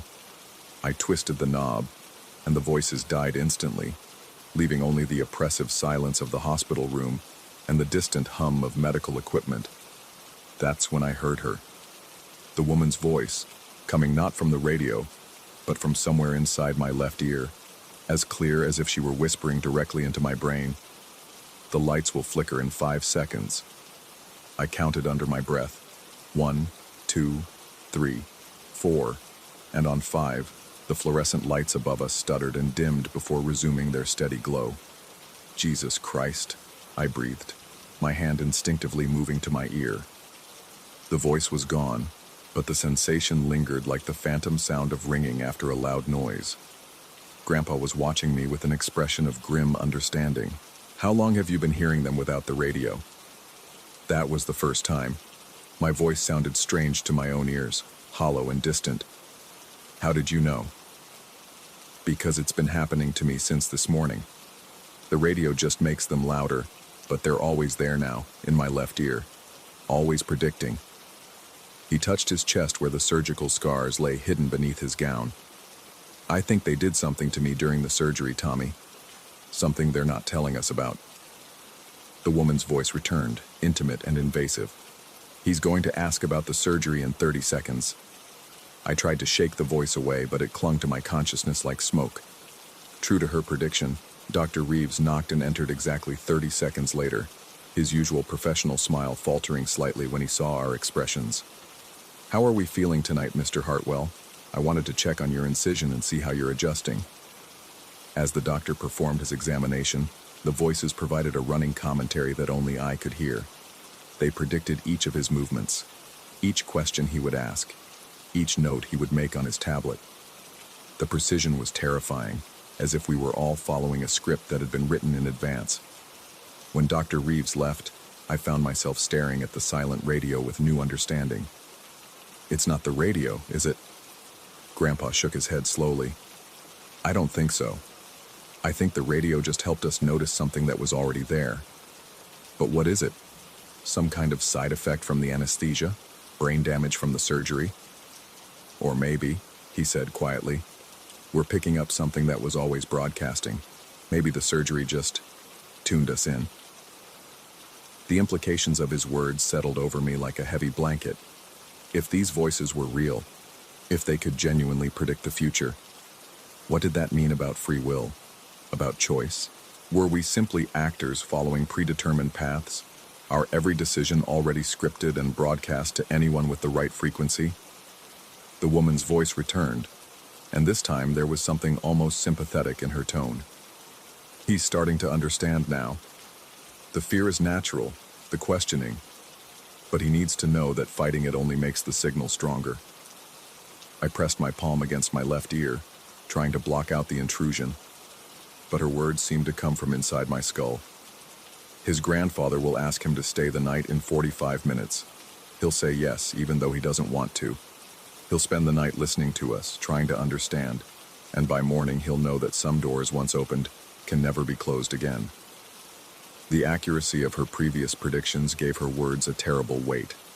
I found myself checking my watch compulsively, dreading the moment when Grandpa would make his request, knowing that I would indeed say yes despite every instinct screaming at me to leave this place and never return. But even as that certainty settled over me like a cold shroud, I couldn't stop listening to the voices.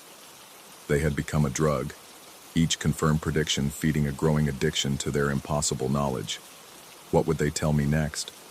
What other futures were they broadcasting from their invisible station? 45 minutes later, Grandpa's request came exactly as predicted. I agreed to stay, my words feeling scripted even as I spoke them. The nurse brought me a cot, and as the hospital settled into its nighttime rhythm, I lay in the darkness listening to the voices that seemed to grow stronger with each passing hour. They spoke of small things, which patients would call for assistance during the night shift, when the automated medication dispensers would activate, how many times the security guard would check our corridor. But they also spoke of larger patterns, connections that seemed to stretch beyond the hospital walls, into a vast network of predetermined events. Sometime after midnight, as I drifted between waking and sleeping, the woman's voice returned with a message that would haunt me for the rest of my life. He's beginning to see the pattern now. The surgery was just the first frequency. There are others, Tommy. So many others. And once you start hearing us, really hearing us, you become part of the broadcast too. I sat up in the darkness, my heart pounding. Grandpa was asleep, his breathing steady and peaceful, but the radio on his bedside table seemed to pulse with malevolent life, even in its powered-down state. "What do you mean?"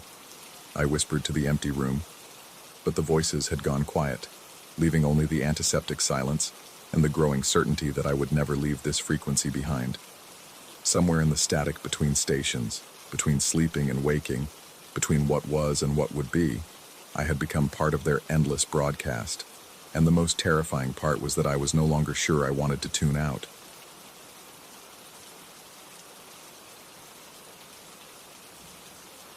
Story 10.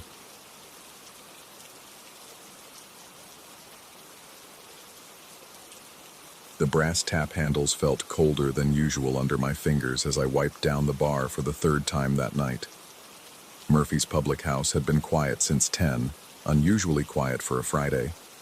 The kind of silence that makes you notice things you normally wouldn't.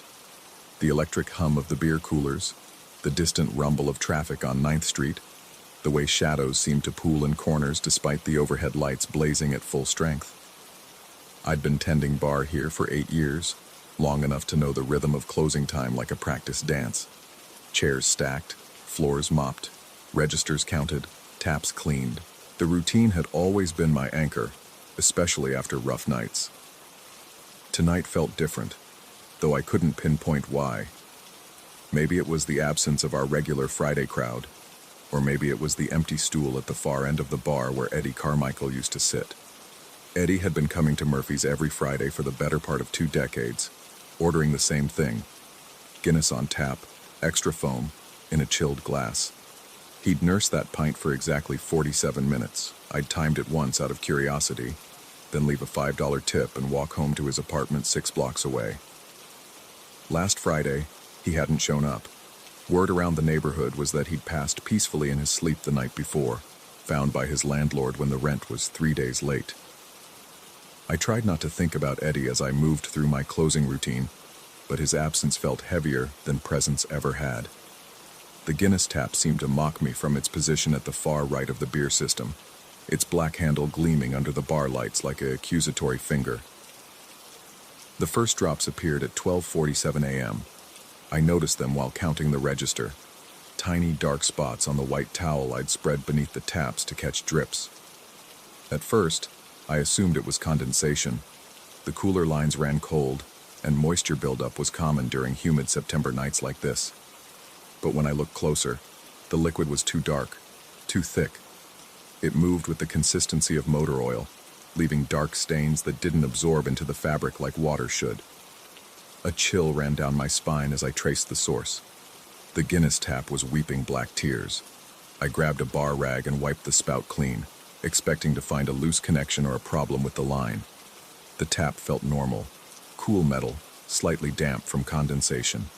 But as soon as I stepped back, another drop formed at the spout's edge, hanging there like a dark pearl before falling with an audible plop onto the towel below. My hands trembled as I reached for the CO2 valve behind the bar. The pressure system controlled all the taps, shut it off, and nothing could flow. The valve turned easily under my grip, and I heard the familiar hiss of pressure releasing from the lines. I waited, watching the Guinness tap intently. Another drop formed, then another. This wasn't possible. Without pressure, the taps were just empty metal spouts connected to beer kegs in the basement. There was no way liquid could flow without the CO2 system pushing it through the lines. Yet there it was, thick, dark liquid continuing to weep from the Guinness tap like blood from a wound. I grabbed my phone and started to dial Sean Murphy, the owner, but stopped before completing the call. What would I tell him? That the beer tap was crying? That gravity had stopped working in his bar? I'd worked here long enough to know Sean's tolerance for what he called creative explanations for equipment problems. The steady plop, plop, plop of drops hitting the towel filled the silence.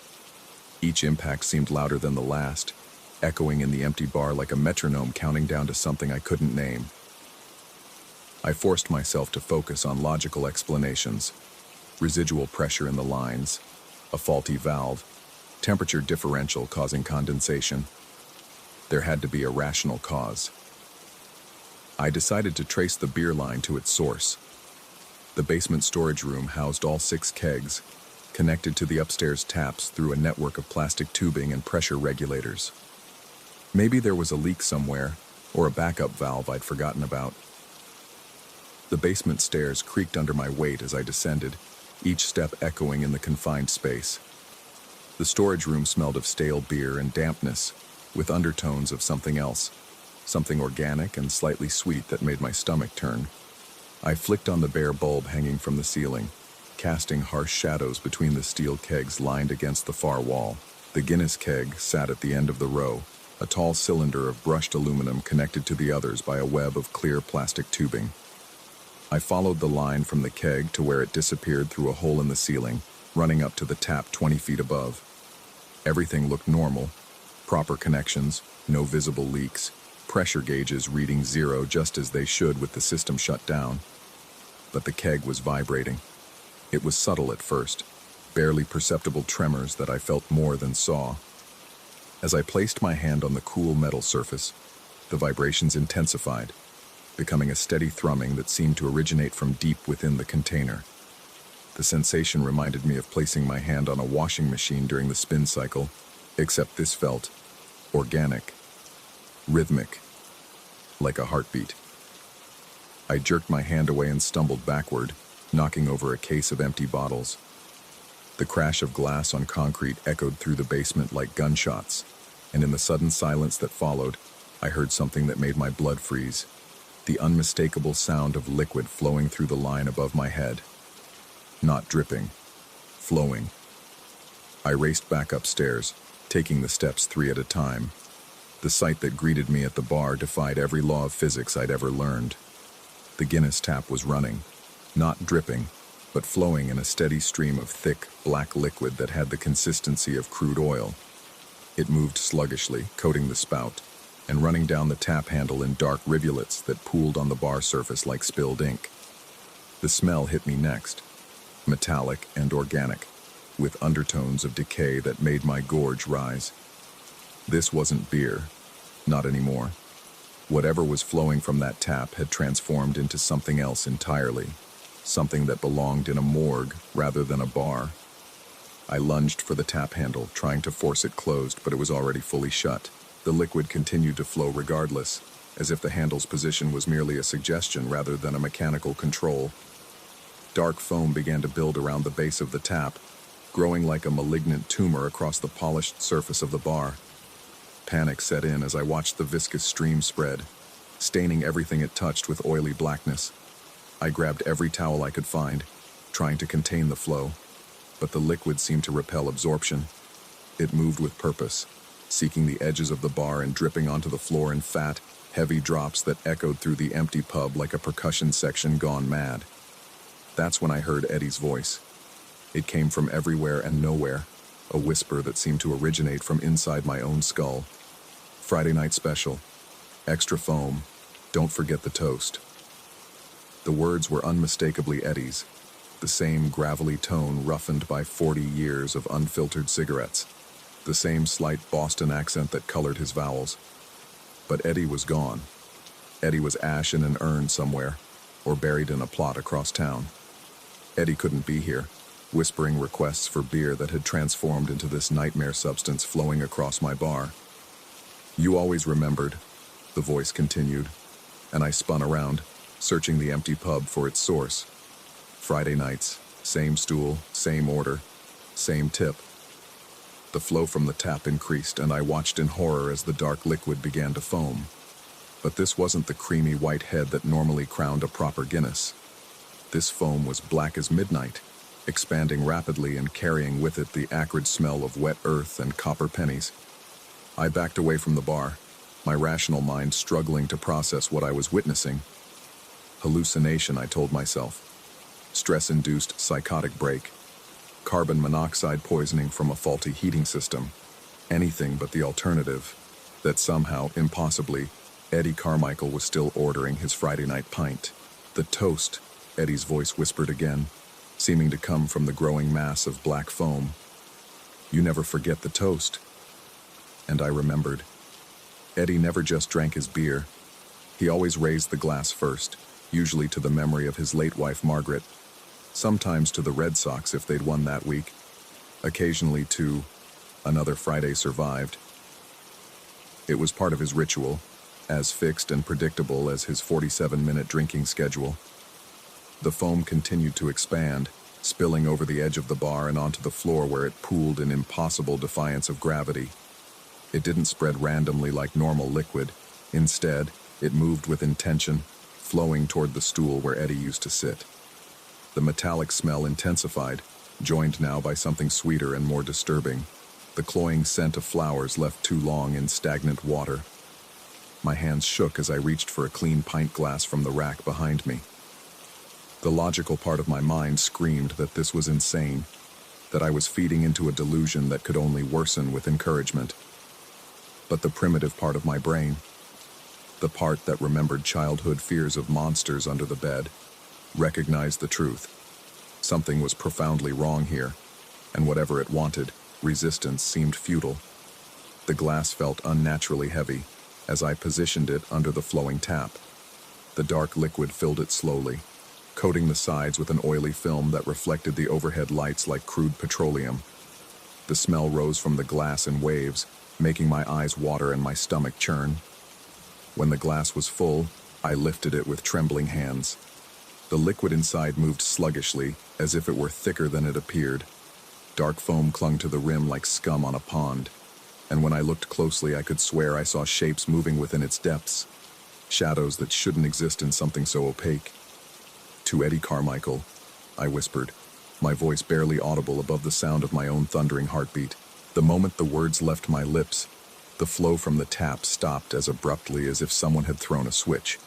The sudden silence was deafening after the constant sound of liquid hitting the bar surface. Even the foam stopped expanding, holding its position like a photograph frozen in time. I stood there for what felt like hours, holding the glass of impossible liquid while my mind tried to process what had just happened.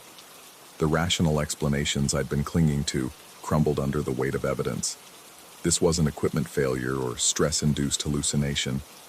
This was something else entirely. Something that responded to words and recognition. Something that demanded acknowledgement of the dead. The glass grew heavier in my hands and I realized I was expected to drink. The thought filled me with revulsion, but Eddie's voice whispered again, closer now, as if he were standing right beside me. Friday night special, same as always. I brought the glass to my lips, the metallic smell overwhelming my senses. The liquid was room temperature, which somehow made it worse.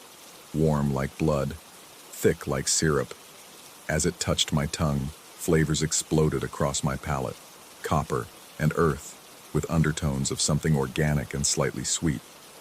It wasn't entirely unpleasant, which disturbed me more than if it had been revolting. As I swallowed, warmth spread through my chest and down into my stomach. But it wasn't the comfortable warmth of alcohol. This was something else. Something that felt alive and searching. I could feel it moving through my system, exploring, taking inventory. The pub around me began to change. The harsh fluorescent lights dimmed to the warm yellow glow of incandescent bulbs. The silence filled with the ghost of conversation. Dozens of overlapping voices speaking just below the threshold of understanding. The air grew thick with the phantom smoke of cigarettes that hadn't been lit in years, and I caught glimpses of movement in my peripheral vision, shapes that vanished when I turned to look directly. Eddie's stool was no longer empty. He sat there as he always had, a man in his late 60s with steel-gray hair and calloused hands wrapped around a pint of Guinness. He looked exactly as I remembered him, down to the faded flannel shirt and the small scar above his left eyebrow from a childhood accident he'd told me about once. The only difference was his eyes. They held a depth that hadn't been there in life, as if he were seeing far more than the confines of Murphy's public house. Eddie raised his glass in a familiar gesture, and I found myself lifting my own in response. The liquid inside moved slowly, reluctantly, as if it were partially congealed. "Friday night special," Eddie said, his voice carrying the weight of ritual and remembrance. "Same as always." We drank together in the transformed pub, surrounded by the whispered conversations of patrons long gone. The liquid slid down my throat like warm oil, carrying with it the taste of memory and loss. Each swallow brought new flavors, the saltiness of tears, the metallic tang of old blood, the sweet decay of flowers on a grave. When I finished the glass, the warmth in my stomach had spread throughout my entire body. I felt connected to something larger than myself, part of a chain of remembrance that stretched back through every Friday night Eddie had spent in this pub. I could sense his memories as if they were my own. Margaret's laugh, the feeling of her hand in his, the empty apartment that echoed with 40 years of shared conversation. "Time to go," Eddie said, standing from his stool with the same careful movements I remembered from life. "See you next Friday." He walked toward the door with steady steps, his figure becoming less substantial with each footfall until he faded entirely. The transformed pub faded with him, the warm lights returning to harsh fluorescence, the phantom conversations dying away, the smoke clearing to reveal empty air. I stood alone behind the bar, holding an empty glass that now contained nothing more than the residual film of what might have been beer. The Guinness tap was silent and dry, showing no sign of the impossible flow I'd witnessed. The towels I'd used to clean up the spill were damp, but stained only with normal beer residue. My hands shook as I set down the glass and looked around the pub.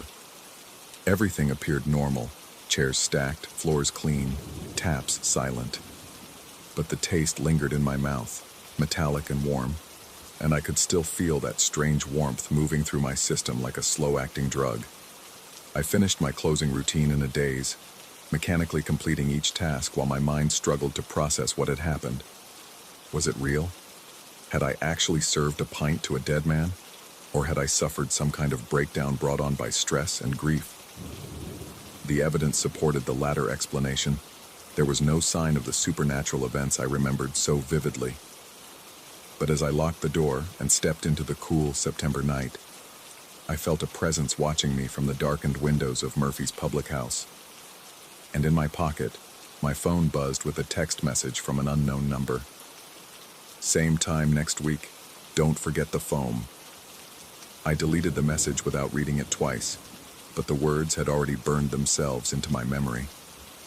Next Friday felt simultaneously far away and terrifyingly close. Part of me wanted to find another job, to never step foot in Murphy's again. But a larger part, the part that tasted copper and warmth when I swallowed, knew I'd be back. Some rituals once begun demand completion. Some debts, once acknowledged, require payment. And some Friday nights, the dead still need their beer served with extra foam and a toast to memory. The walk home took longer than usual, partly because I kept looking over my shoulder, and partly because I wasn't entirely sure I wanted to reach my apartment. The taste in my mouth was changing, becoming more complex with each passing minute. Underneath the metallic warmth, new flavors emerged, the yeast and hops of proper beer, the satisfaction of a drink shared with a friend, the bittersweetness of traditions that outlive those who created them. By the time I reached my front door, I understood that what I'd experienced wasn't entirely supernatural, or entirely psychological. It existed somewhere in the space between, in the realm where memory and reality blur into something larger than either. Eddie Carmichael was gone, but his Friday nights lived on, sustained by the simple act of remembrance and the ritualistic pouring of beer. I climbed the stairs to my apartment, knowing that next Friday would bring me back to Murphy's, back to the brass taps and the familiar routine of closing time. And when 12:47 a.m. arrived, I'd be ready with a clean glass and the words Eddie needed to hear. A toast to memory, an acknowledgement of presence, a bridge between the world of the living and whatever lay beyond. The warm sensation in my stomach pulsed once, like a heartbeat, then settled into a steady rhythm that matched my own. I was no longer just the bartender at Murphy's public house. I was the keeper of Friday night traditions, the guardian of rituals that transcended death. And somewhere in the darkness behind me, I could swear I heard the distant sound of a beer tap opening, ready to serve one more round to those who still remembered how to ask. Story 11. The cold woke me, not the gentle chill that creeps through old windows or seeps up from basement stones, but something more deliberate. A precise absence of warmth that felt almost surgical in its application. I surfaced from sleep with that peculiar disorientation that comes from waking somewhere unfamiliar, my body registering the wrongness before my mind could process it. The Alderton mansion had been in my family for 3 generations, though none of us had lived here since my great-uncle's death in 1987. The inheritance lawyers had been surprisingly efficient, and within 6 months of Uncle Horace's funeral, I found myself the reluctant owner of a 19th century monument to architectural excess. Moving here seemed logical enough. My lease in the city was ending, my freelance writing career allowed for location independence, and the mansion came with Mrs. Holloway, a live-in housekeeper who'd maintained the property through decades of abandonment. But logic felt thin and inadequate now, in the pre-dawn darkness of my first night, as I reached instinctively for covers that weren't there. My comforter lay at the foot of the bed, folded with impossible precision. Not bunched or kicked off in sleep, but arranged in perfect triangular pleats that caught what little moonlight filtered through the heavy curtains. The fabric formed an intricate fan pattern, each fold crisp and deliberate, like the work of someone with infinite patience and mathematical precision. I sat up slowly, my breath visible in small puffs. The heating system must have failed. That would explain both the cold and my subconscious decision to remove the covers. Except I had no memory of folding anything, and the geometric perfection of the arrangement seemed far beyond what I could accomplish even fully awake, let alone in the throes of disturbed sleep. The floorboards creaked as I stood, a sound that seemed to echo longer than it should in the cavernous bedroom. I pulled the comforter back over the mattress, noting how it wanted to hold its creased shape, fighting against being unfolded. The fabric felt slightly damp, as if it had been exposed to morning dew, though we were on the second floor and the windows remained firmly closed. I managed perhaps 2 hours of fitful sleep before dawn leaked gray through the curtains. Mrs. Holloway was already in the kitchen when I descended, her silver hair pinned back with the same precision I'd observed in everything about the house. She moved with the economy of someone who'd spent years learning the mansion's rhythms, her footsteps somehow finding the spots between creaks, her hands knowing exactly where each implement belonged. The incident with the comforter felt almost absurd in the morning light, but something about her knowing look suggested she was waiting for me to mention it. I described what I'd found, watching her face for any sign of surprise or concern. Instead, she nodded with the calm acceptance of someone hearing familiar news. She suggested I might have been sleeping too warmly for the house's liking. The mansion, she explained, had its own way of maintaining comfort levels. The previous residents had learned not to fight these adjustments. The house knew best about temperature regulation, having housed generations of people who no longer required warmth themselves. Her phrasing struck me as odd, but before I could ask for clarification, she'd moved on to discussing groceries and meal schedules with the same matter-of-fact tone. The second night, I deliberately used only a light sheet. I woke to find it folded into a complex rosette pattern on the dresser across the room, a design so intricate it seemed to require tools and considerable time. The sheet had somehow traveled 15 feet from the bed without waking me, despite my typically light sleep. The room felt several degrees colder than the previous night, and my skin had that peculiar tightness that comes from prolonged exposure to chill. More disturbing was the faint scent lingering in the air, something like lavender mixed with old paper, as if someone had been reading antique books nearby while I slept. By the third night, I'd developed a strategy. I would use minimal covers but stay alert, listening for any disturbance. I positioned myself so I could see both the door and the windows, and kept a small flashlight within easy reach. Sleep came despite my vigilance, and I woke to find my pillowcases removed and arranged in an elaborate spiral on the floor beside the bed. The bare pillows felt cold against my cheek, and I realized I'd been lying on them for hours without covers in a room that couldn't have been warmer than 50 degrees. But what unnerved me most was discovering the bedroom door slightly ajar. I distinctly remembered closing it, yet now it stood open just enough to allow passage for someone moving carefully in the dark. Mrs. Holloway's reaction to my growing concern remained unsatisfyingly calm. She spoke about the house's consideration for my comfort, how it was simply trying to prevent me from overheating. When I pressed her about the moved bedding, she suggested that perhaps I was a more active sleeper than I realized. The house, she insisted, was only responding to my apparent discomfort with excessive warmth. Her explanations might have been reassuring if not for the way she avoided meeting my eyes when she spoke, and the fact that I'd begun noticing other small changes throughout the mansion. Books I'd left open would be found closed the next morning, bookmarks placed at different pages, always further ahead, as if someone had been reading after me.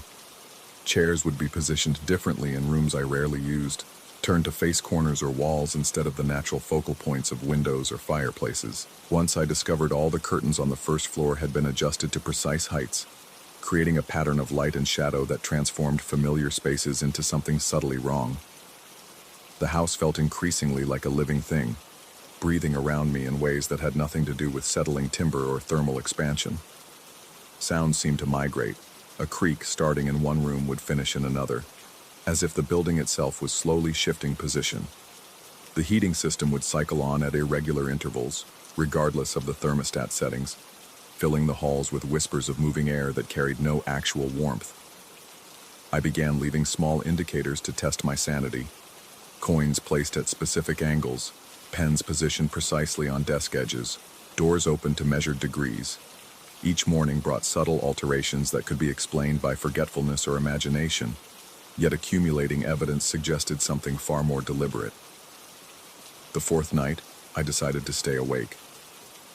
I arranged myself in the bedroom's wing chair, facing the bed, wrapped in a heavy bathrobe I'd brought from my apartment. The mansion settled around me with its catalog of familiar sounds, pipes ticking, wood adjusting, the distant whisper of wind through architectural gaps. Normal sounds that should have been comforting but now seemed like coded messages I couldn't quite interpret. Around 2 a.m., The temperature began dropping noticeably. My breath started misting, and the windows developed a thin film of condensation despite the dry autumn air outside. The cold felt directed somehow, not the general chill of a heating failure, but something more focused, as if the room itself was exhaling frost. I watched my covers, a single lightweight blanket draped over the empty bed, for any sign of movement. Nothing visible occurred, yet when I blinked, the fabric seemed to be settling differently, as if recently disturbed by hands I couldn't see. The feeling of being observed grew stronger as the night progressed. Not the casual awareness of another presence, but the intense scrutiny of something studying me with scientific interest. I found myself tensing at sounds that hadn't registered moments before, a soft rustling like fabric being handled, barely audible footsteps on carpet, the whisper of air movement that suggested someone passing nearby. Around 4 a.m., exhaustion finally claimed me in the chair. I woke at dawn to find the blanket gone from the bed entirely. A systematic search of the room revealed it folded into an impossible geometric sculpture on the bathroom vanity, a construction so complex it seemed to defy the properties of fabric itself. The material had been twisted and pleated into a three-dimensional mandala that cast intricate shadows in the morning light. But what shattered my remaining rationality was the discovery of my bathrobe, removed while I slept in the chair and arranged in a perfect spiral on the floor around my feet, as if something had undressed me with infinite care while I remained unconscious. Mrs. Holloway found me in the kitchen an hour later, still wearing yesterday's clothes, staring at my coffee with the hollow focus of someone questioning fundamental assumptions about reality. She asked about my night with the same gentle concern she might show for a guest recovering from a minor illness. When I described waking in the chair without my robe, she nodded sympathetically and mentioned that the house sometimes helped with temperature regulation while people slept, regardless of where they chose to rest. Her casual acceptance of the impossible made everything worse. Either I was experiencing a complete psychological breakdown, or Mrs. Holloway had knowledge about this house that she was choosing not to share. Both possibilities felt equally terrifying. I demanded explanations. What exactly did she mean by the house regulating temperature? Who or what was moving my belongings? Why did she seem so unsurprised by events that defied basic logic? She paused in her coffee preparation, her back to me, and spoke quietly about the house's long history of hospitality. Many residents had lived here over the decades, she said, and some had grown so comfortable they'd chosen never to leave. They remained considerate hosts, she assured me, always concerned with their guests' comfort, though their understanding of physical needs had become somewhat modified over time. The implication hit me with crystalline clarity. She was suggesting the mansion was occupied by former residents who died here but remained in some form, continuing their caretaking duties with the dedication of people who no longer required sleep, warmth, or other living comforts. I asked directly if she believed the house was haunted. She considered the question seriously before responding. That haunted suggested something unpleasant or malevolent. The presences here, she insisted, were simply persistent in their helpfulness. That afternoon, I researched the mansion's history at the local library. Public records revealed a pattern that should have been impossible to miss during the inheritance process. Dozens of people had died in the house over its 150-year history, not from violence or tragedy, but from the gradual accumulation of natural deaths that occur when a building serves as home to multiple generations. Uncle Horace had been the last, found peacefully in his sleep in the same bedroom I now occupied. Before him, his sister Margaret in 1983, their parents in the late 1960s, various aunts, uncles, and elderly cousins stretching back to the mansion's original construction. The house seemed to collect family members the way some buildings collect dust, slowly, naturally, inevitably. Mrs. Holloway herself had been employed there for 47 years, arriving as a young woman shortly after her husband's death. The record showed no evidence of her ever leaving the property for extended periods, no other addresses or employment. For nearly half a century, the mansion had been her entire world. That night, I made a decision that felt like the only rational response to an impossible situation. I would leave in the morning. I packed methodically, trying to convince myself that departure was the obvious solution. Whatever was happening in the mansion, whether supernatural manipulation or psychological breakdown, distance would provide clarity. I could return the house to Mrs. Holloway's care and resume my life somewhere with reliable heating and bedding that stayed where I left it. Yet as I folded clothes into my suitcase, I found myself creating the same precise geometric patterns I'd been finding with my bedding. My hands seemed to know how to make crisp, mathematical pleats without conscious instruction, as if the technique was spreading from the mansion's influence into my own movements. The realization that I might be losing myself to whatever lived in this house filled me with the first genuine terror I'd experienced since arriving. I went to bed fully clothed, my packed bags beside the door, car keys clutched in my hand.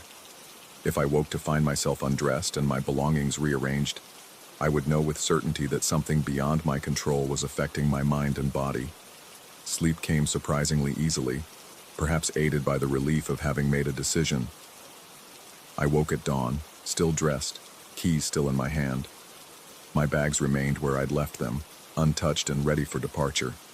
For the first time in days, my bedding hadn't been disturbed. The room felt warmer too, almost welcoming in the morning light. Perhaps whatever presence Mrs. Holloway believed inhabited the mansion had accepted my decision to leave and was allowing me to go gracefully. I should have felt relieved. Instead, as I loaded my bags into the car and prepared to drive away from the mansion forever, I found myself consumed by an unexpected emotion: profound loneliness. The house looked smaller in my rearview mirror, almost abandoned despite Mrs. Holloway's continued presence. I realized I was leaving the first place in years where something had shown genuine concern for my comfort, even if that concern came from a source I couldn't understand or accept. The rational part of my mind insisted I was making the right choice, escaping before whatever was happening could progress further. But another part, a part that had learned to appreciate precise geometric folds and carefully regulated temperatures, whispered that I was abandoning the most attentive hosts I'd ever encountered. As I drove through the mansion's gates for what I intended to be the last time, I caught myself adjusting my jacket with the same mathematical precision I'd been finding in my bedding. Later, in my new apartment across town, I would wake on cold nights to find myself folding and refolding my covers into increasingly complex patterns, my hands moving with a skill I didn't remember acquiring. The drafty rental never felt quite warm enough, and I began to miss the mansion's consideration for proper temperature regulation. Mrs. Holloway had been right about one thing: the house had known best about comfort levels. And sometimes, late at night when my new place felt particularly empty and poorly heated, I wondered if my hosts in the mansion were still waiting, ready to resume their careful attention to my needs, should I ever choose to return home.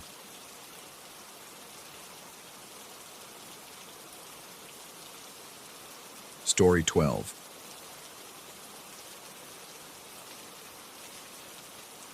The antique shop smelled of mothballs and forgotten memories when I first spotted it. A pale green baby monitor from the early 80s, its plastic housing yellowed with age, but its speakers pristine. Perfect for my retro setup, I thought, imagining how its vintage aesthetic would complement the mid-century furniture in my studio apartment. The elderly shopkeeper wrapped it carefully in tissue paper, his weathered hands trembling slightly as he counted my $20 bills. "Works perfectly," he muttered, avoiding my eyes. Well, you'll see." I should have asked what he meant. For the first week, the monitor served its purpose beautifully. Connected to my phone via a simple auxiliary cable I'd soldered myself, it filled my workspace with the warm, slightly tinny sound that only analog speakers could produce. The chunky volume dial and frequency tuner gave it an authentic charm that my sleek modern speakers lacked. My clients loved the retro vibe during video calls, and I felt satisfied with my find. The first incident happened on a Tuesday night. I'd been working late on a logo design, the apartment dark except for the blue glow of my monitor and the soft amber light from my desk lamp. Around 2 a.m., fatigue finally overtook me, and I saved my work, disconnected my phone, and headed to bed. The baby monitor sat silent on my desk, its power light a steady red dot in the darkness. I was nearly asleep when I heard it, a faint crackling static, like an old radio searching for a station. My eyes opened in the darkness, and I listened. The static grew clearer, more defined, and then underneath it, something else. Something that made my skin prickle. Soft sobbing. Not the harsh wails of an infant, but the gentle rhythmic crying of someone trying to stay quiet. Someone trying not to be heard. The sound was so clear, so present, that I sat up immediately and looked toward my desk. The monitor's power light glowed red, unchanged, but somehow the device was receiving something. I climbed out of bed and approached it slowly, bare feet silent on the hardwood floor. The crying continued, occasionally interrupted by small hiccups and sniffles. As I got closer, I could make out more details, the slight echo that suggested a small room, the muffled quality that indicated the source was at some distance from a microphone. I reached for the power button, but hesitated. There was something about the crying that felt wrong, not quite human. The rhythm was too perfect, too measured, as if it were a recording played on loop. But underneath that mechanical quality there was something else, a desperation that seemed genuine, raw.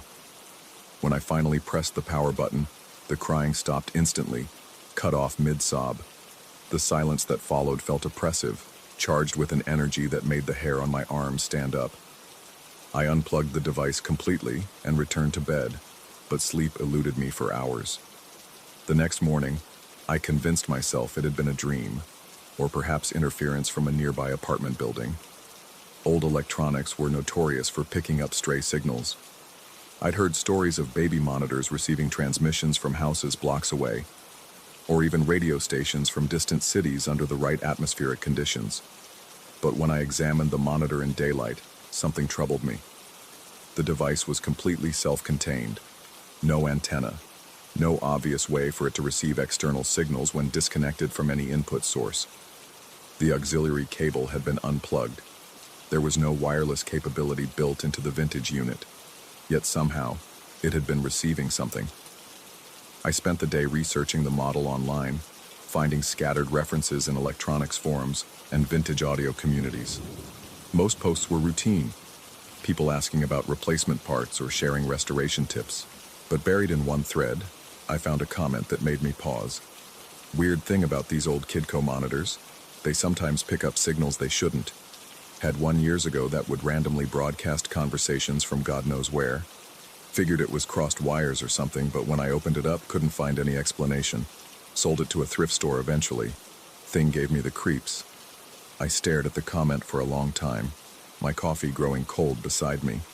The username was GarageDad78, and when I clicked on his profile, I found it had been inactive for 3 years.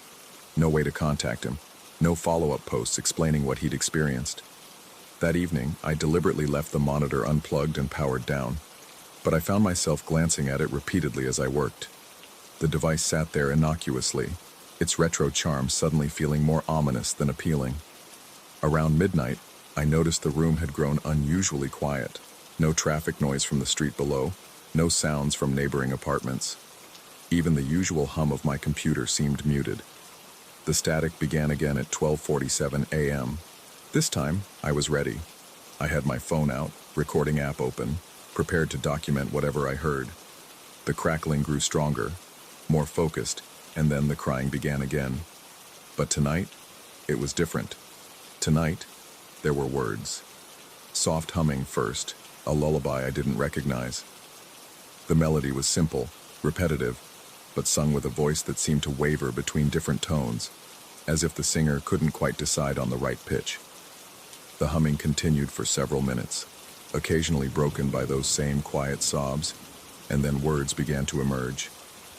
Sleep now, sleep tight, don't let the shadows bite. The voice was neither distinctly male nor female, but something in between, filtered through layers of static and distance. The words were clear enough to understand, but there was something wrong with the pronunciation, as if the speaker's mouth weren't quite the right shape for human speech. Rock-a-bye, baby, in the treetop, when the wind blows, your cradle will. The song stopped abruptly, replaced by a long silence that somehow felt expectant. I realized I was holding my breath, my finger frozen over the record button on my phone. The silence stretched on, And just as I was beginning to think it was over, I heard something else. Footsteps. Slow, deliberate footsteps moving across what sounded like a wooden floor.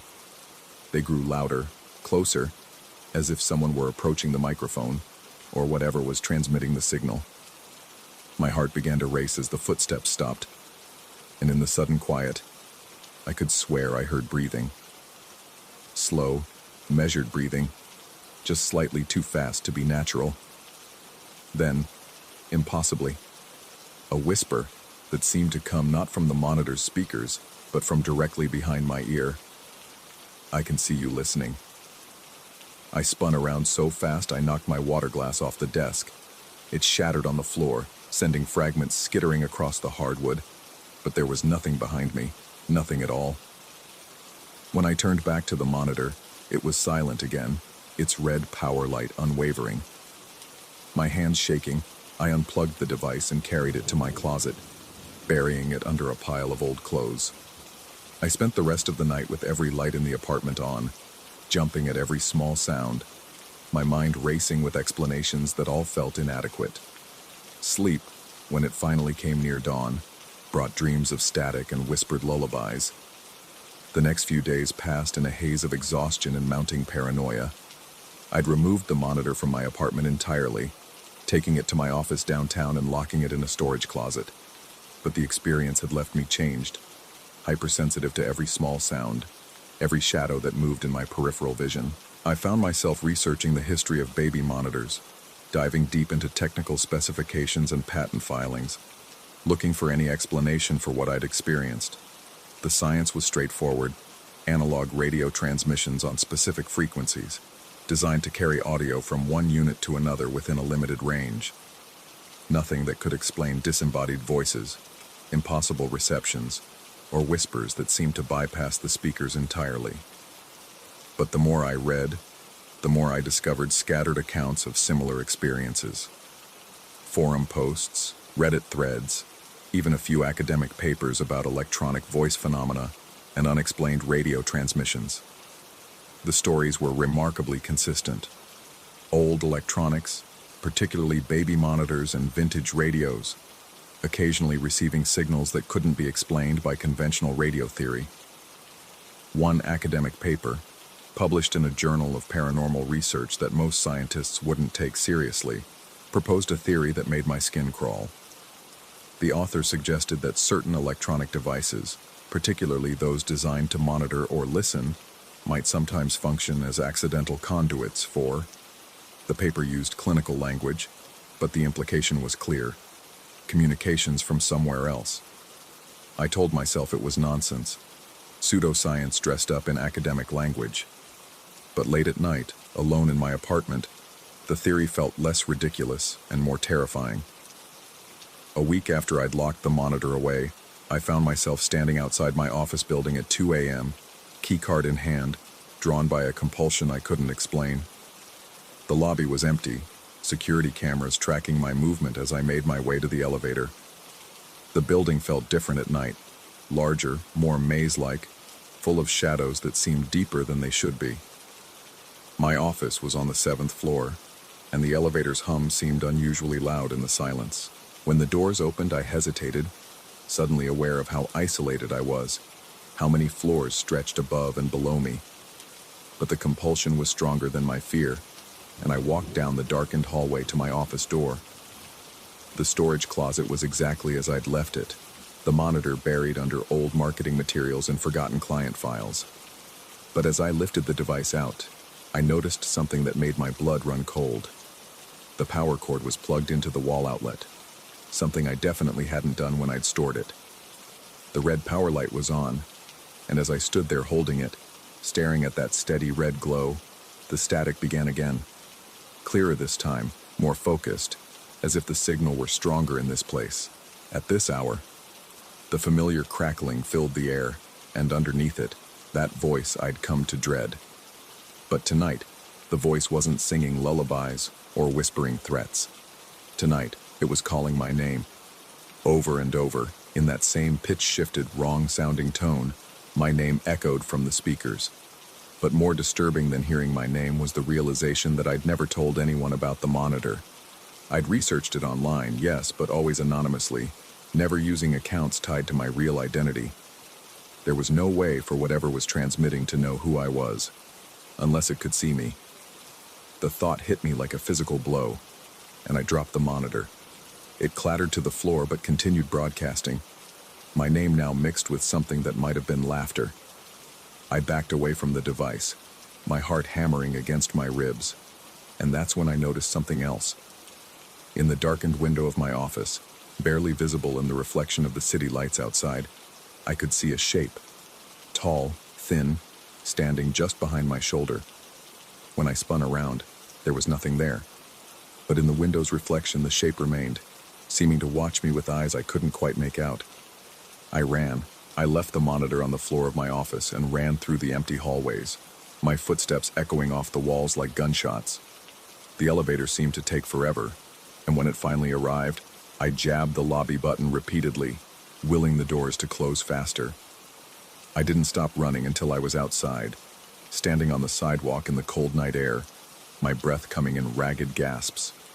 Behind me, 7 floors up, I could see the dim glow of my office window, and in that glow, I could swear I saw movement, a shadow passing back and forth, as if someone were pacing inside.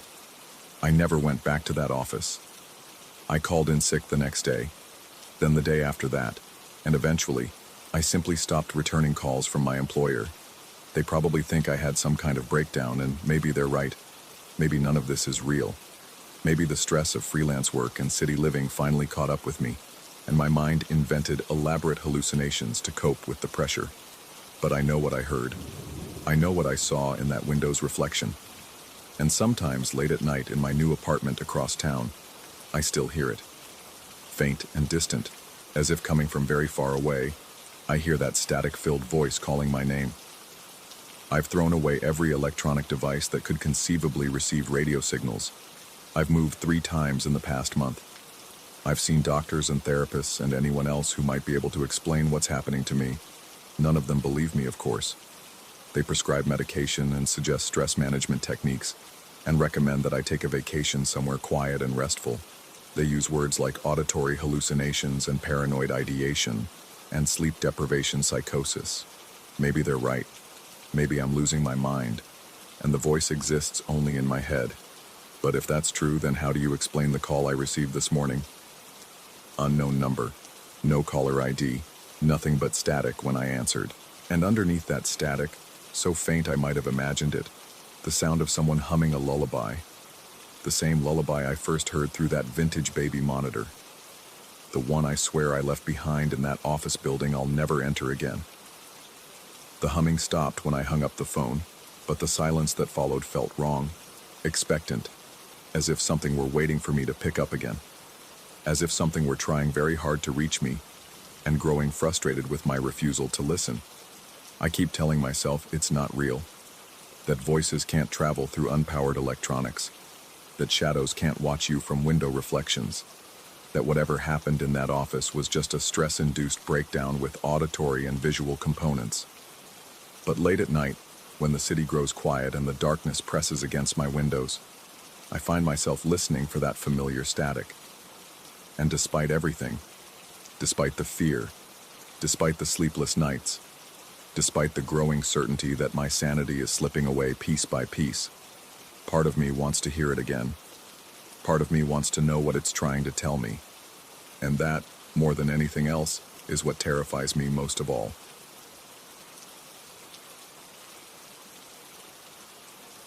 Story 13.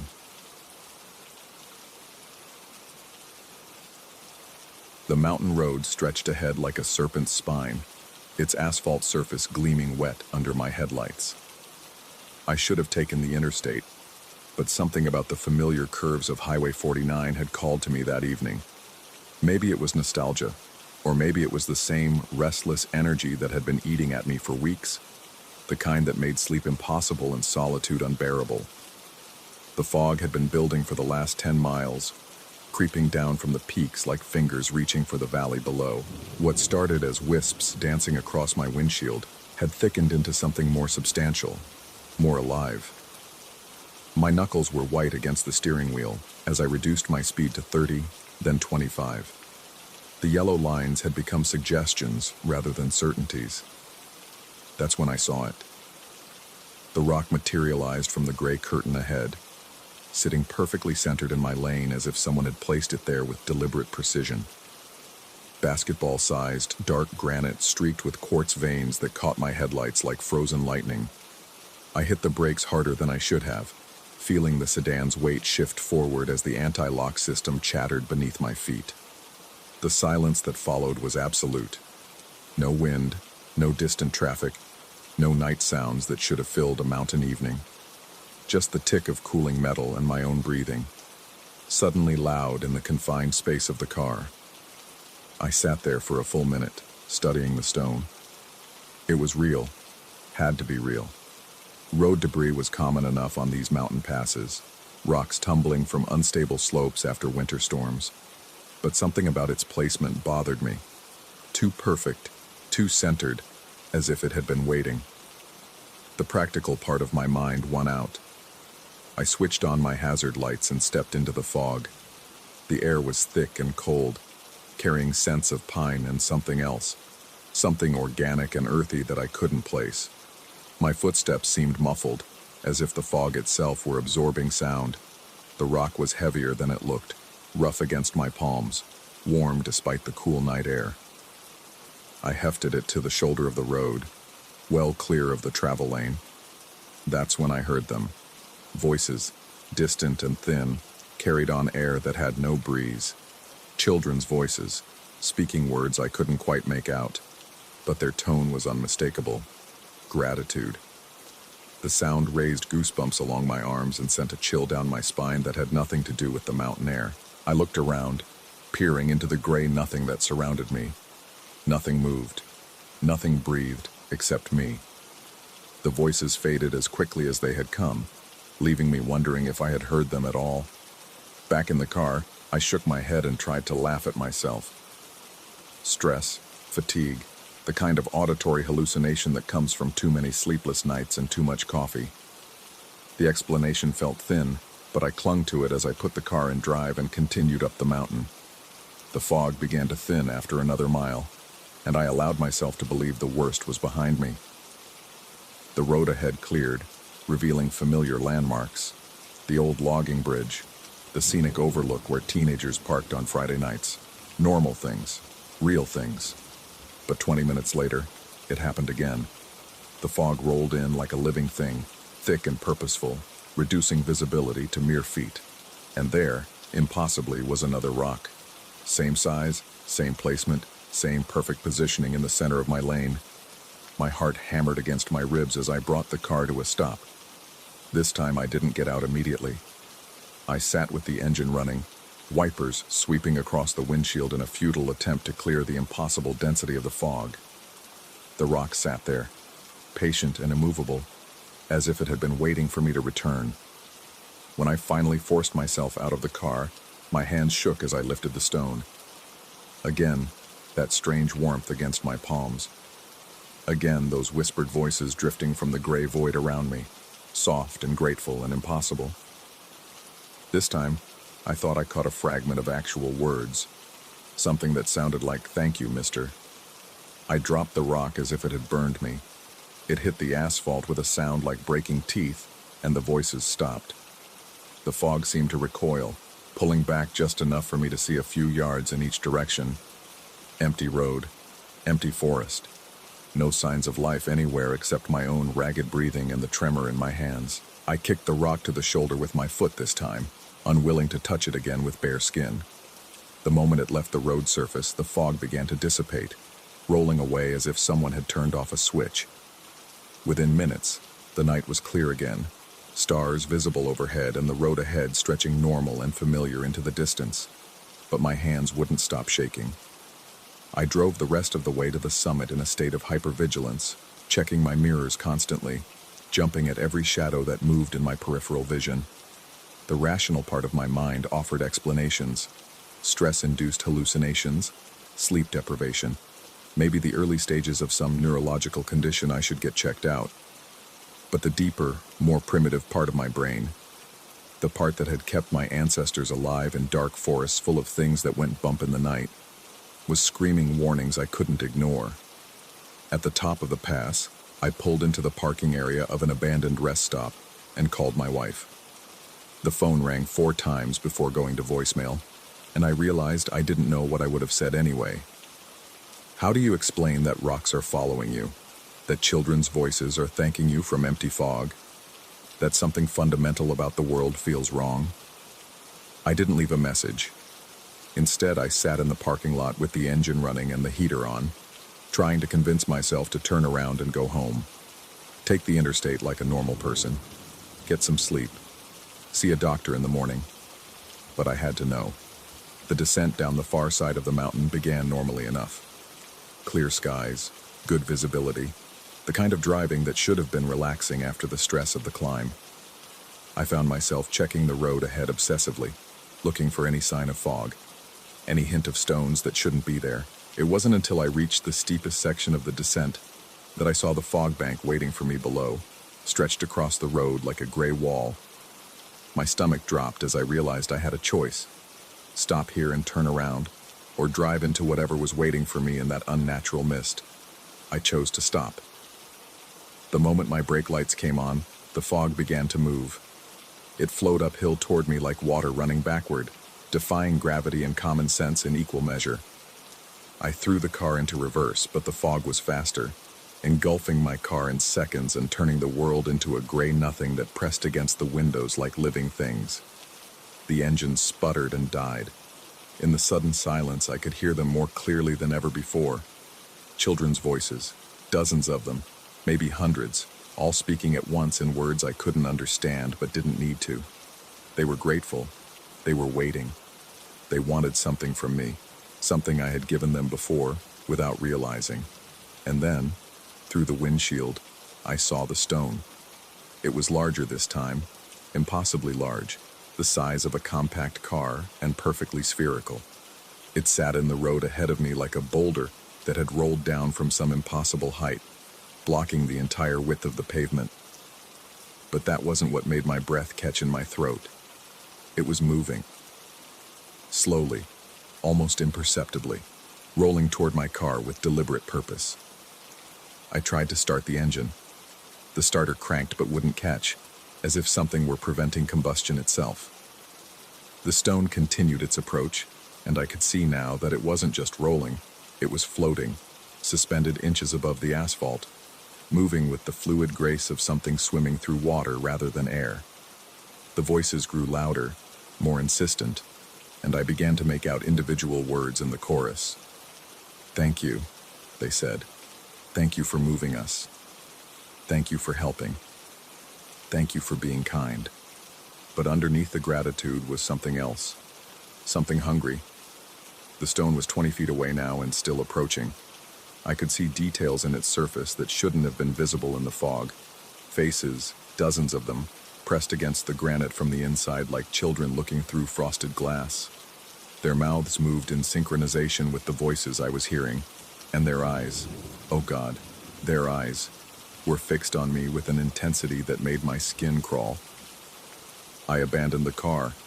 The fog was so thick I could barely see my own feet as I stumbled away from the road, crashing through underbrush and low-hanging branches in my desperation to get away from whatever that thing was. The voices followed me, growing fainter but never disappearing entirely, calling my name now in chorus. "Thank you, David. Thank you for being so helpful.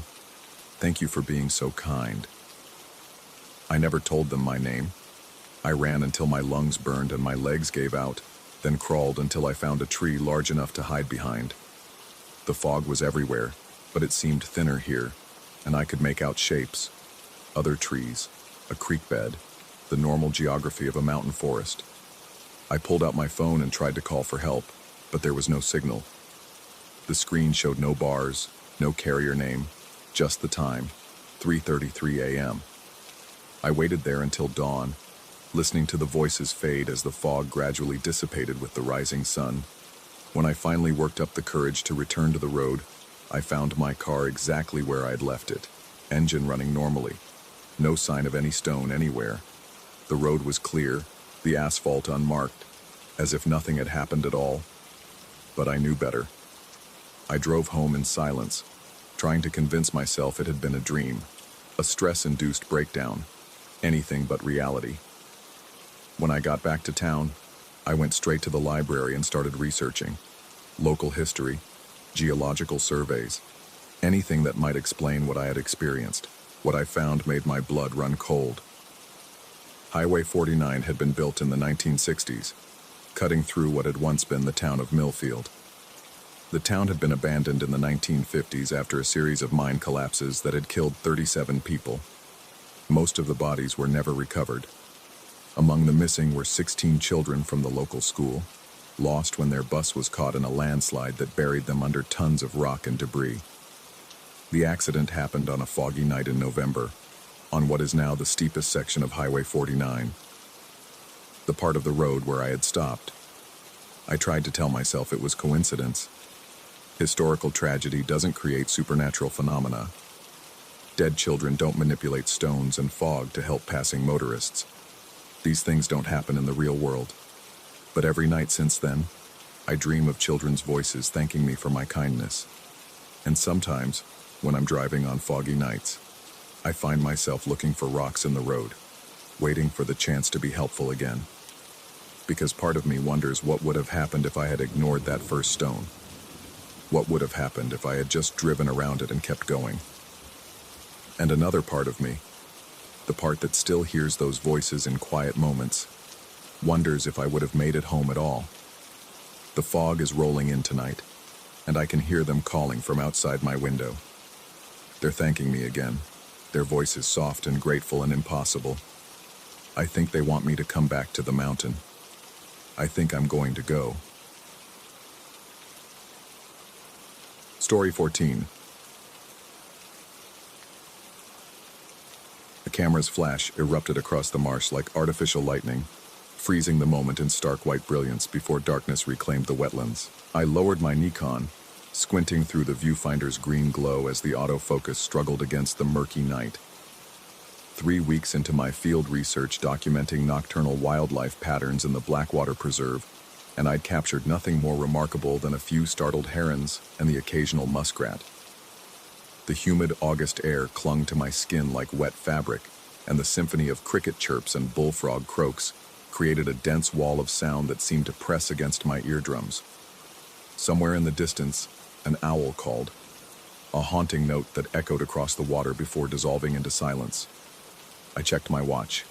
11:47 p.m. Time to head back to the research station. As I packed my equipment, the memory card's tiny LED blinked, indicating successful image capture. I'd review the shots later, back in the climate-controlled comfort of my temporary lab. The marsh had a way of playing tricks on perception after dark, shadows that moved independently of their sources, reflections that didn't quite match their origins. More than once I'd photographed what I thought was wildlife, only to discover I'd captured nothing but reeds and moonlight. The drive back to the station took 20 minutes along winding dirt roads that carved through cypress groves and abandoned farmland. My headlights swept across weathered fence posts and overgrown ditches, occasionally catching the reflective eyes of deer that watched from the tree line with unsettling intensity. The radio crackled with distant stations, voices fading in and out like ghosts, trying to communicate across vast distances. Inside the research station, a converted ranger cabin that the university had equipped with basic laboratory facilities, I downloaded the night's photographs onto my laptop. The screen's blue glow seemed unnaturally bright after hours in the darkness, and I rubbed my eyes as the images populated the folder. Most were exactly what I'd expected. Empty marsh, reeds swaying in invisible breezes, water reflecting fragments of moonlight. But the final photograph stopped me cold. There, rising from the muddy bank between two stands of cattails, stood a figure. Not a person, something that might once have been a person. The shape was humanoid, but wrong, as if sculpted from the marsh itself. Mud clung to what appeared to be the remnants of a military uniform, though the details were obscured by layers of sediment and decay. A tricorn hat sat askew on a head that seemed more suggestion than substance, and one arm was raised as if in salute or warning. I leaned closer to the screen, adjusting the brightness and contrast. The figure's face, if it could be called a face, was a hollow suggestion of features carved from wet earth. Empty sockets where eyes should have been, a mouth that appeared to be either screaming or laughing. The image quality was crisp, the focus perfect. This wasn't a trick of shadows or a photographic artifact. My hands trembled slightly as I reached for my field notebook, flipping to that evening's entries. I'd photographed that exact spot at 11:43 p.m., drawn by what I'd thought was unusual movement among the reeds. In my notes, I'd recorded the location's GPS coordinates and atmospheric conditions, but nothing about seeing anything unusual through the viewfinder. I studied the photograph again, zooming in until the pixels became visible. The mud soldier, for that's what my mind had already begun calling it, stood approximately 40 feet from my position, based on the known height of the surrounding cattails. The detail was extraordinary. I could make out what appeared to be buttons on the uniform, the suggestion of a musket clutched in one muddy hand, even what might have been military insignia, though they were too degraded to identify clearly. Sleep came reluctantly that night, interrupted by dreams of standing water and half-formed shapes that moved just beyond the edge of vision. I woke twice to check the locks on the station's doors, though I couldn't explain why I felt the need for such precautions. The photograph remained on my laptop screen, the mud soldier frozen in his eternal salute. The next morning brought practical concerns. I needed to document my finding properly, which meant printing physical copies for my research file. The station's printer was an aging inkjet model that wheezed and complained, but eventually produced a high-quality 8x10 print of the mysterious figure. I held the photograph up to the morning light streaming through the station's windows, examining every detail.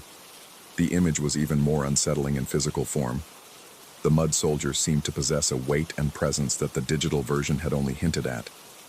His position among the cattails appeared natural, as if he'd been standing there for decades, slowly accumulating layers of sediment and organic matter. That afternoon, I returned to the exact location where I'd captured the image. The GPS coordinates led me to a section of the marsh that looked utterly mundane in daylight. A small inlet surrounded by common cattails and water lilies, with muddy banks that showed no unusual formations or disturbances. I spent 2 hours searching for any sign of the figure I'd photographed, even wading into the shallow water to examine the area more closely. Nothing. No depression in the mud where something might have stood, no unusual mounds of sediment, no remnants of military artifacts. The ground was soft and unmarked, covered by the same thin layer of algae and organic debris that characterized the rest of the marsh. Doubt crept in as I drove back to the station. Digital cameras could malfunction in ways that created false images. Moisture and temperature fluctuations might have affected the sensor. Perhaps fatigue and the disorienting effects of working in darkness had led me to misinterpret what I'd captured. But the print was waiting for me on the station's desk, and the mud soldier was undeniably there, rendered in perfect detail by the inkjet's microscopic droplets of color. I pinned the photograph to my bulletin board next to maps of the preserve and charts of local wildlife populations, where it seemed to watch me with its hollow sockets as I worked. 3 days later, I decided to print a second copy for my permanent research archive. The printer hummed and clicked, feeding the same digital file through its mechanisms with mechanical precision. When the photograph emerged, still warm and slightly damp with ink, I experienced a moment of vertigo that left me gripping the edge of the desk. The mud soldier had moved. The change was subtle but unmistakable. In the original print, the figure had been positioned between two cattail stands roughly in the center of the frame. In this new version, he appeared slightly closer to the camera, perhaps by 2 or 3 feet. The perspective shift was minimal, but definitely present. Details of his uniform were slightly larger, more defined. The raised arm seemed to reach more directly toward the lens. I compared the two prints side by side, measuring distances between reference points in the background. The movement was real, documented in permanent ink on photographic paper. Whatever I had captured that night in the marsh had somehow advanced between printings of the same digital file. My rational mind scrambled for explanations. Printer calibration errors, Digital file corruption. Some form of software glitch that altered image positioning during processing. But I'd worked with digital photography for 15 years, and I knew the technology's limitations and quirks. This wasn't a technical malfunction. That evening, I avoided the marsh entirely, choosing instead to document bird populations in the preserve's upland areas. But the photographs on my bulletin board seemed to pull at my peripheral vision whenever I passed them, and I found myself checking the mud soldier's position obsessively, as if I might catch him in the act of movement. The prints appeared identical, until I wasn't looking directly at them. Sleep became elusive. I lay in the station's narrow bunk, listening to the building's nighttime sounds. The hum of the refrigerator, the tick of the wall clock, the whisper of wind through the cypress trees outside. Sometimes I thought I heard other sounds, the soft squelch of footsteps in mud, the rustle of wet fabric, the distant echo of military drums. But when I rose to investigate, I found only darkness beyond the windows and the familiar chorus of nocturnal insects. On the 5th night after capturing the original photograph, curiosity overcame caution. I printed a 3rd copy, standing beside the printer as it worked, watching each line of the image emerge with methodical precision. The machine's mechanical sounds seemed unnaturally loud in the station's silence, the whisper of paper feeding through rollers, the precise movements of the print head, the soft hiss of ink meeting paper. When the print was complete, I didn't need to compare it with the others. The mud soldier had advanced again, now occupying the foreground of the image. His details were crisp and clear. The tarnished buttons of his coat, the water-stained leather of his boots, the organic matter that had accumulated in the folds of his uniform. His face, that terrible suggestion of features carved from marsh mud, was turned directly toward the camera now, and his raised arm extended beyond the frame's border, as if reaching toward the photographer, toward me. I backed away from the print, my heart hammering against my ribs. The photograph lay on the desk where the printer had deposited it, innocent and static. But I could feel a presence emanating from it, a weight of attention that made my skin crawl. The mud soldier was no longer simply documented in the image. He was looking out from it, aware of being observed. The rational part of my mind cataloged possible explanations: stress-induced hallucinations, carbon monoxide poisoning from the station's aging generator, a psychological break triggered by isolation and overwork. But I couldn't deny what I was seeing, couldn't rationalize away the evidence pinned to my bulletin board. I gathered the 3 prints and spread them across the desk in chronological order. The progression was undeniable. In each successive printing, the mud soldier had moved closer to the camera's position, approaching the boundary between the photographed world and the physical one. If the pattern continued, I reached for the laptop, intending to delete the digital file entirely. But my hand froze over the keyboard as a new possibility occurred to me. What if destroying the digital image didn't stop the progression? What if the mud soldier had already crossed some invisible threshold, moving beyond the confines of the original photograph into something more permanent? The station's walls seemed to press closer, and the familiar sounds of the marsh took on a threatening quality. Somewhere in the darkness beyond the windows, something was moving through water and mud, advancing with the patient persistence of geological time. I could feel its approach like a change in atmospheric pressure, a disturbance in the natural order that made my teeth ache and my vision blur at the edges. I printed a 4th copy. The photograph emerged blank except for cattails and moonlight. The mud soldier was gone, his position marked only by a slight depression in the muddy bank and a few scattered buttons that gleamed dully in the camera's flash. But the empty image was somehow more terrifying than his presence had been. It meant he was no longer confined to the frame, no longer bound by the limitations of captured light and digital memory. Behind me, water dripped steadily onto the station's floor, though the ceiling showed no signs of leaks. The sound was rhythmic, measured, like the footsteps of something that had walked a very long distance through very deep mud. I turned slowly, knowing what I would find, but hoping desperately that I was wrong. The mud soldier stood in the station's doorway, water pooling around his boots and streaming from the rotted fabric of his uniform. his hollow sockets fixed on me with the weight of centuries, and his raised arm completed its eternal salute. Up close, I could see that his face wasn't carved from mud at all. It was absence, a void in the shape of human features that drew light into itself without reflection. He spoke without words, his message arriving in my mind like sediment settling in still water. He had been waiting in the marsh for longer than the preserve had existed, longer than the roads and fences and drainage ditches that had carved the landscape into human patterns. Waiting for someone to notice him, to acknowledge his presence, to give him form through observation and documentation. Now he was documented. Now he was real. Now he was here. I understood then that the camera hadn't captured an image of the mud soldier. It had captured the mud soldier himself, drawing him from the depths of the marsh into the world of recorded light and printed ink. Each reproduction had strengthened his connection to reality, allowing him to advance not just within the frame but toward it, until the boundary between the photographed and the physical dissolved entirely. The prints on my bulletin board were empty now, showing only the marsh as it appeared to normal vision, but the mud soldier stood before me, ancient and patient and absolutely real, water from the Blackwater Preserve spreading across the station's floor in a slow, inexorable tide.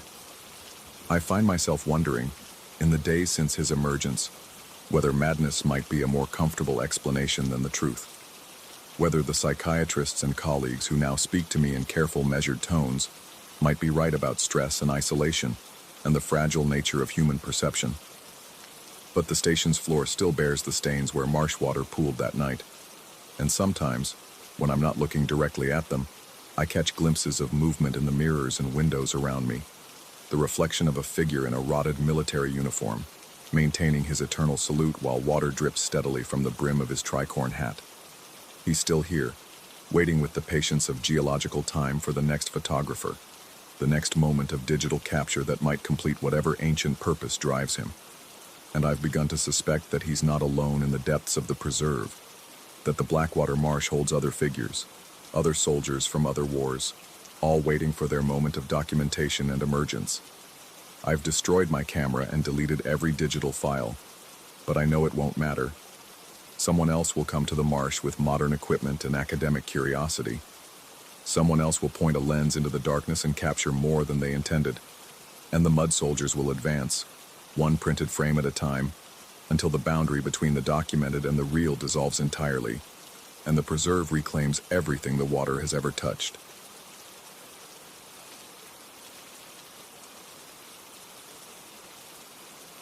Story 15.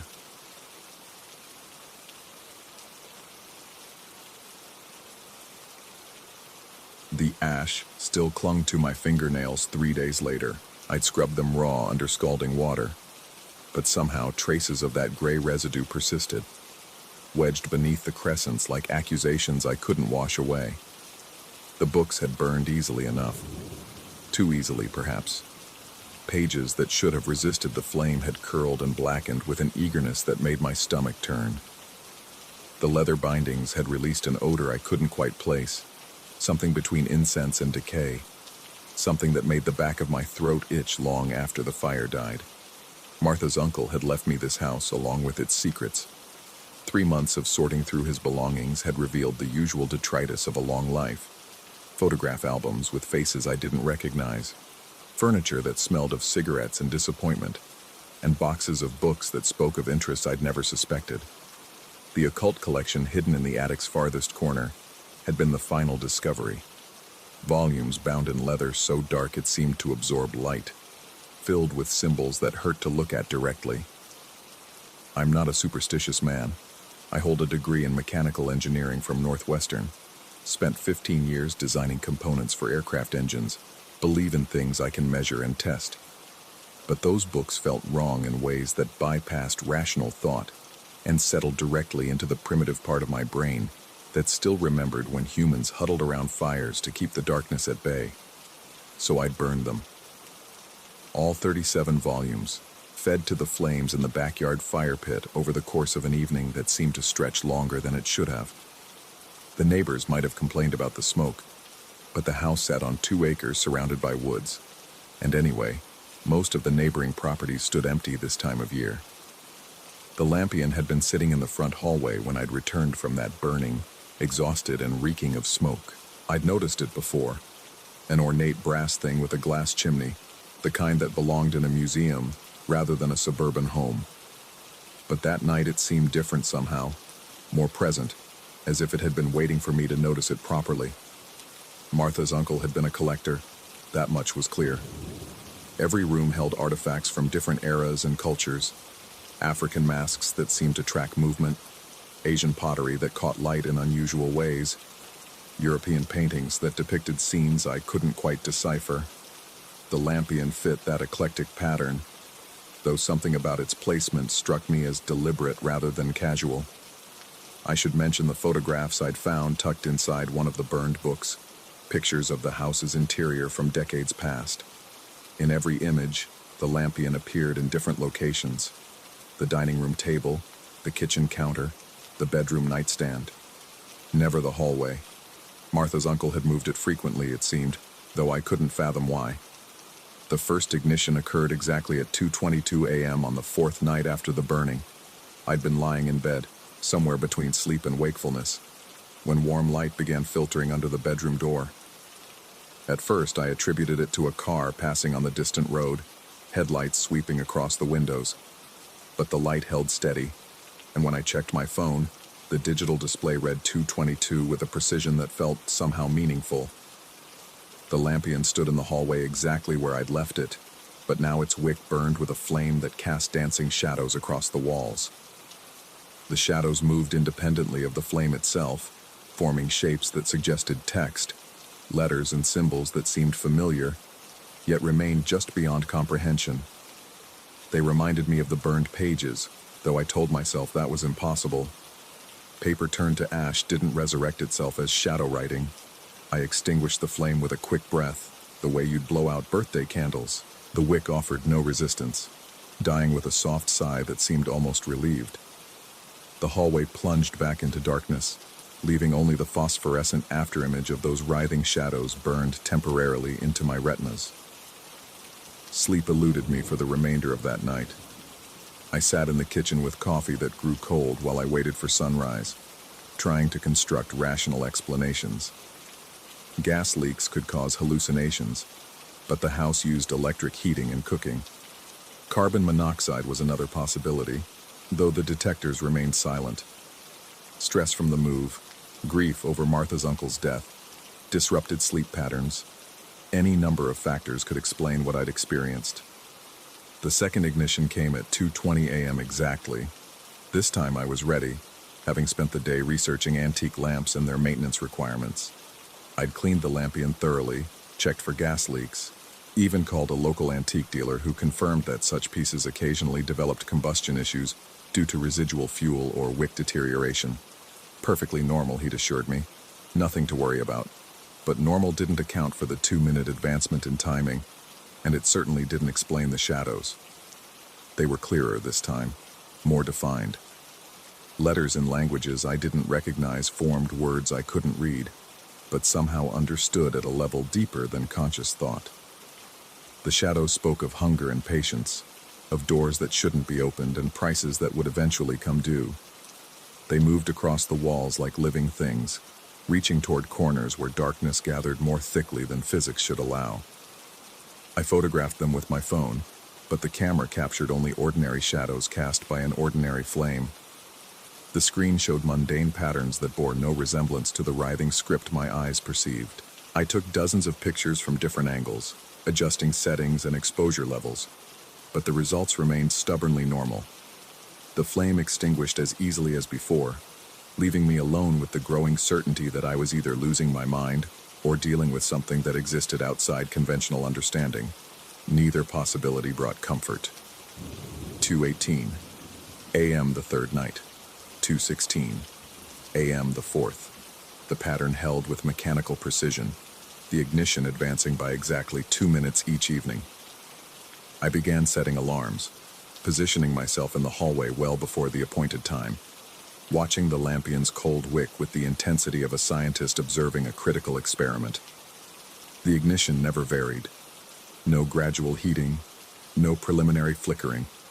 One moment darkness, the next a steady flame that seemed to emerge from nothing. The shadows appeared immediately, text that grew more complex with each passing night, symbols that made my head throb if I stared too long. They seemed to respond to my attention, becoming more animated when I focused on them, reaching toward me across the intervening space like fingers seeking contact. By the fifth night, I developed a routine.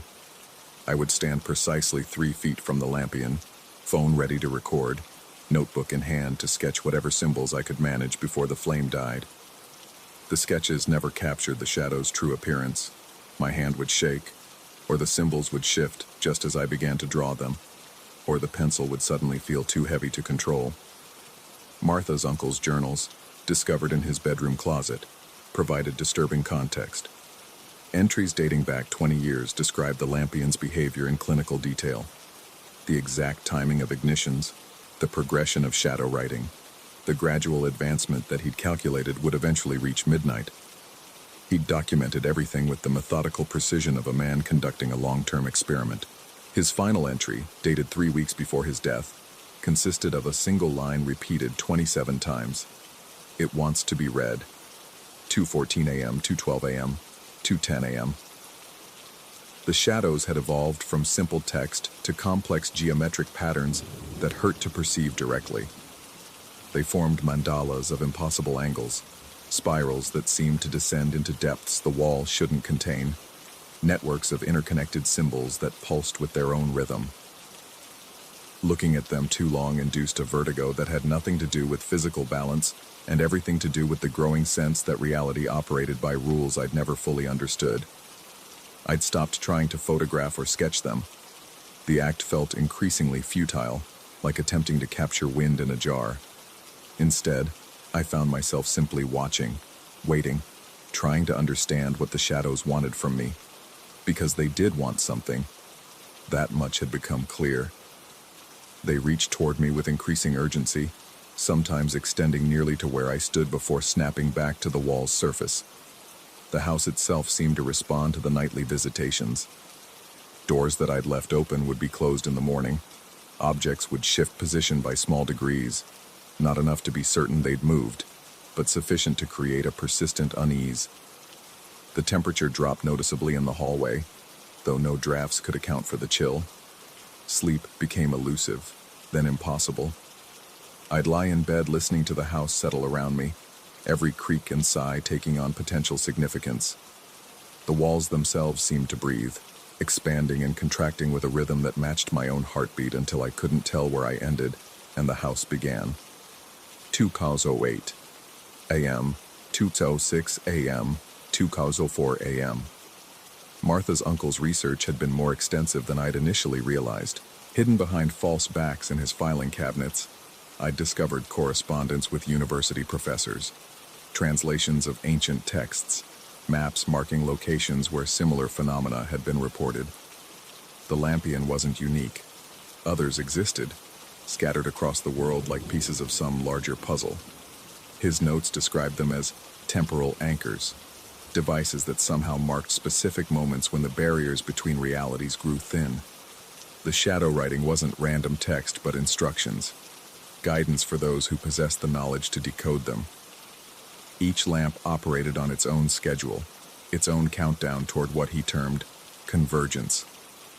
The burned books had apparently contained the translation keys necessary to understand the shadow's messages.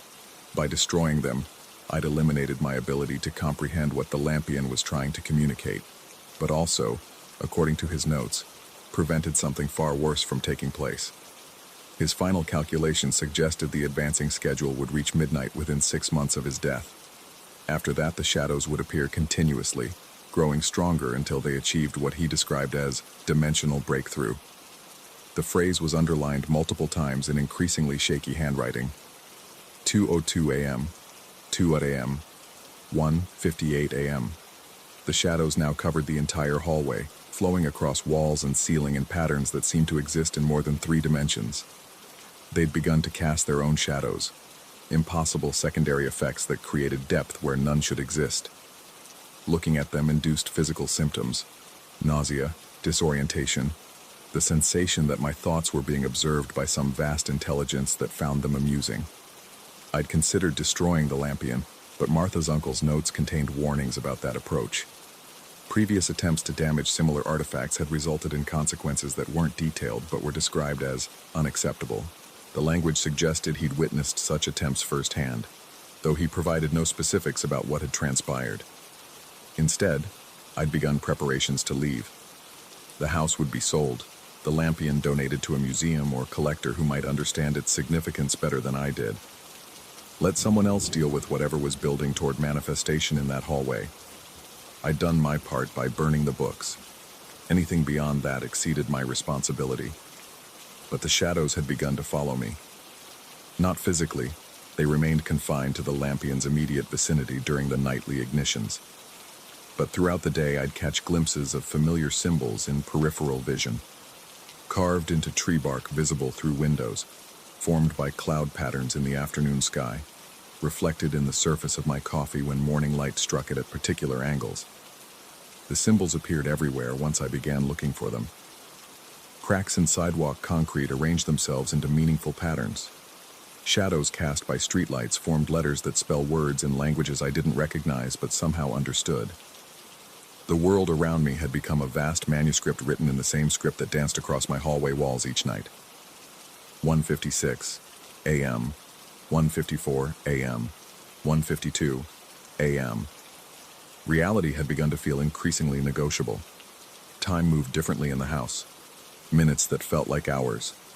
Hours that passed in apparent seconds.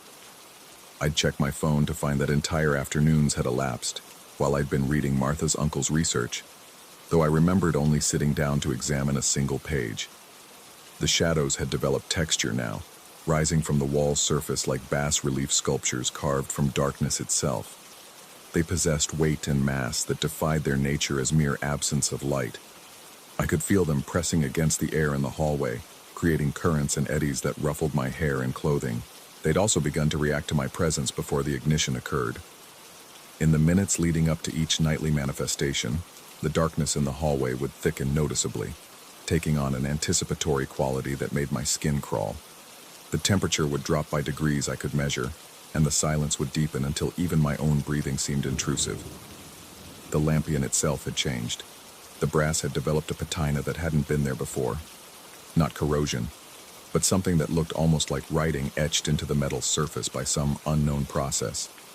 The glass chimney now reflected light in ways that created rainbow patterns resembling the shadow text, as if the artifact itself was slowly transforming into something designed to channel whatever was trying to manifest.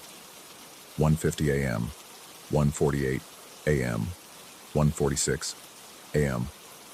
I'd stopped sleeping entirely. The house no longer felt safe during dark hours, though I couldn't articulate why. Every shadow seemed to hide potential movement. Every creak suggested footsteps that weren't quite footsteps. The familiar had become alien through subtle degrees that accumulated into profound unease. Martha's uncle's final journal, discovered behind a loose baseboard in his bedroom, contained entries that suggested he'd experienced similar phenomena. His handwriting deteriorated over the final months, becoming increasingly erratic until the last entries were barely legible. But his message was clear. The lampion wasn't trying to communicate. It was trying to emerge. Each night's ignition represented another step in some process that would culminate when the schedule reached midnight. The shadows weren't text to be read, but blueprints for reconstruction, instructions for rebuilding reality, according to specifications that originated elsewhere. The advancing time didn't mark a countdown, but rather progressed toward completion of some vast architectural project that used the physical world as raw material. He'd realized this too late to prevent the process, but early enough to hide the translation keys that would have accelerated it. The burned books had been his final safeguard. Without them, the shadows remained incomprehensible, their instructions useless to whatever intelligence sought to implement them. But incomprehensible didn't mean powerless. Even without understanding their content, prolonged exposure to the shadow writing was having cumulative effects. I found myself thinking in patterns that felt foreign, considering possibilities that had never occurred to me before. The world seemed less solid than it once had, more malleable to forces I was only beginning to perceive. 1:44 a.m., 1:42 a.m., 1:40 a.m. The shadows now moved independently of the flame, flowing across surfaces in purposeful streams that reminded me of circuit diagrams or city maps. They'd begun to extend beyond the hallway, creeping into adjacent rooms during the ignition periods before retreating when I extinguished the lampion. Each night they ventured further, claiming more territory in what felt like a gradual invasion. I'd documented everything compulsively, filling notebooks with observations and theories that probably sounded like the ravings of someone losing touch with reality. But I was still rational enough to recognize the possibility that this was exactly what was happening. Isolation, stress, grief, and sleep deprivation could easily produce the symptoms I was experiencing. Except for the photographs. While my phone couldn't capture the shadow writing directly, it had begun recording other anomalies. Empty rooms appeared in some images to contain furniture that wasn't physically present. Walls showed architectural features, doorways, windows, staircases, that didn't exist in the actual house. The lampion itself sometimes appeared in pictures taken when it was demonstrably extinguished, burning with that steady flame in digital images that contradicted visual reality. These photographic inconsistencies suggested either a malfunction in my phone's camera system or evidence that multiple versions of reality were somehow bleeding through into my perception. Neither explanation brought comfort. 1:38 a.m., 1:36 a.m., 1:34 a.m. The house had begun to feel larger than it actually was. Hallways seemed to extend further than they should. Rooms appeared to have different proportions than I remembered, and doors sometimes led to spaces that didn't match the building's architectural plans. I'd measured everything with a tape measure, finding dimensions that matched the original blueprints perfectly. Yet the spatial distortions persisted. The shadows had started appearing during daylight hours now, faint but visible in dark corners where direct sunlight couldn't reach. They moved with subtle purpose, arranging themselves into patterns that felt meaningful, even when I couldn't decipher their significance. The house was becoming a kind of living manuscript, its surfaces inscribed with text I couldn't read, but was apparently learning to understand at some subconscious level. Martha's uncle's correspondence revealed contacts with others who dealt with similar artifacts.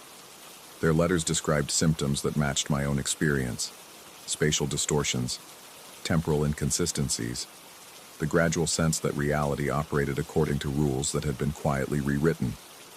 Most of the correspondence ended abruptly, final letters expressing concern about individuals who'd simply stopped responding. One letter, postmarked 3 years earlier, contained a map marking locations where temporal anchors had been identified.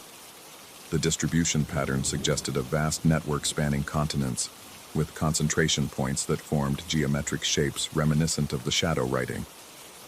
Whatever was happening in my hallway was apparently part of something much larger, a coordinated phenomenon involving dozens, perhaps hundreds, of similar artifacts worldwide. 1:32 a.m., 1:30 a.m., 1:28 a.m.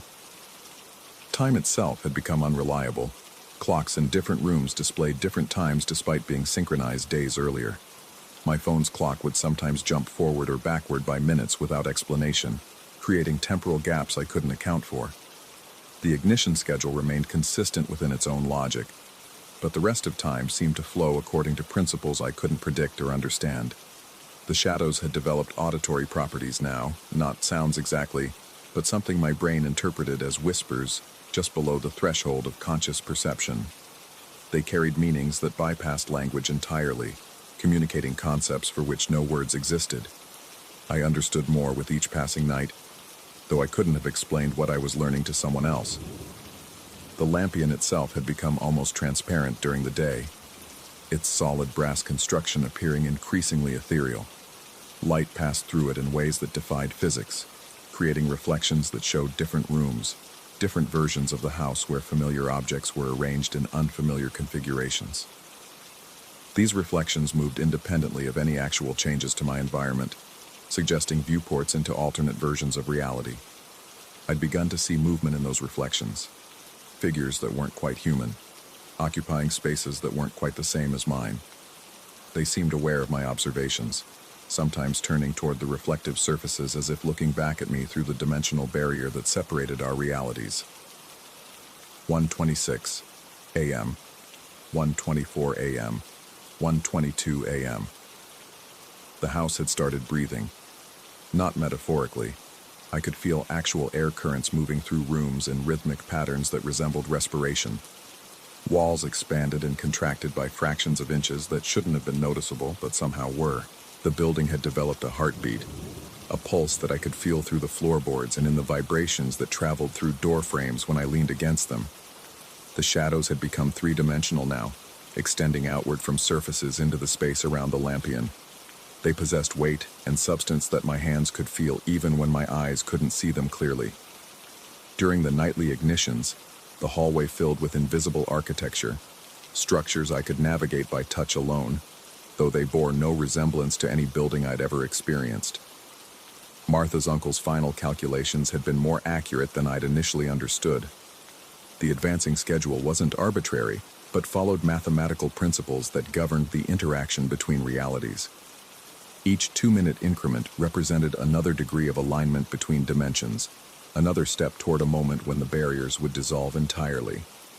According to his projections, that moment would occur in exactly 17 days, when the ignition schedule reached midnight. After that, the shadows wouldn't need fire to manifest. They'd exist continuously, reshaping the physical world according to specifications that originated in whatever realm they represented. I should leave. Every rational instinct screamed that remaining here past that deadline would be catastrophic in ways I couldn't even imagine. But something stronger than reason had begun to take hold. A curiosity that felt almost like hunger. A need to witness whatever transformation was approaching. Because I was changing too. The nightly exposure to shadow writing had altered something fundamental in my perception. I could see connections between events that had seemed unrelated, understand patterns that spanned years of cause and effect, perceive structures underlying reality that had always been present but hidden from ordinary awareness. The world was far stranger than I'd ever suspected, far more fluid and responsive to consciousness than any scientific training had prepared me to accept. The lampion wasn't an artifact, but a key. The shadows weren't writing but architecture, and the approaching deadline wasn't an ending but a beginning. 1:20 a.m., 1:18 a.m., 1:16 a.m. 17 nights until midnight. 17 nights until I discovered whether I was documenting a supernatural phenomenon or simply chronicling my own descent into madness. Both possibilities seemed equally real now, equally possible outcomes of whatever process had begun when I'd burned those books and inadvertently activated something that had been waiting in the darkness for someone foolish enough to feed the flames. The shadows whispered promises I couldn't resist, and warnings I couldn't ignore. They spoke of doorways that led everywhere and nowhere, of realities where thoughts became substance, and will shaped matter according to desire rather than physics. They spoke of choices that had already been made and futures that had already been written in script, that danced across walls in the advancing hours before dawn.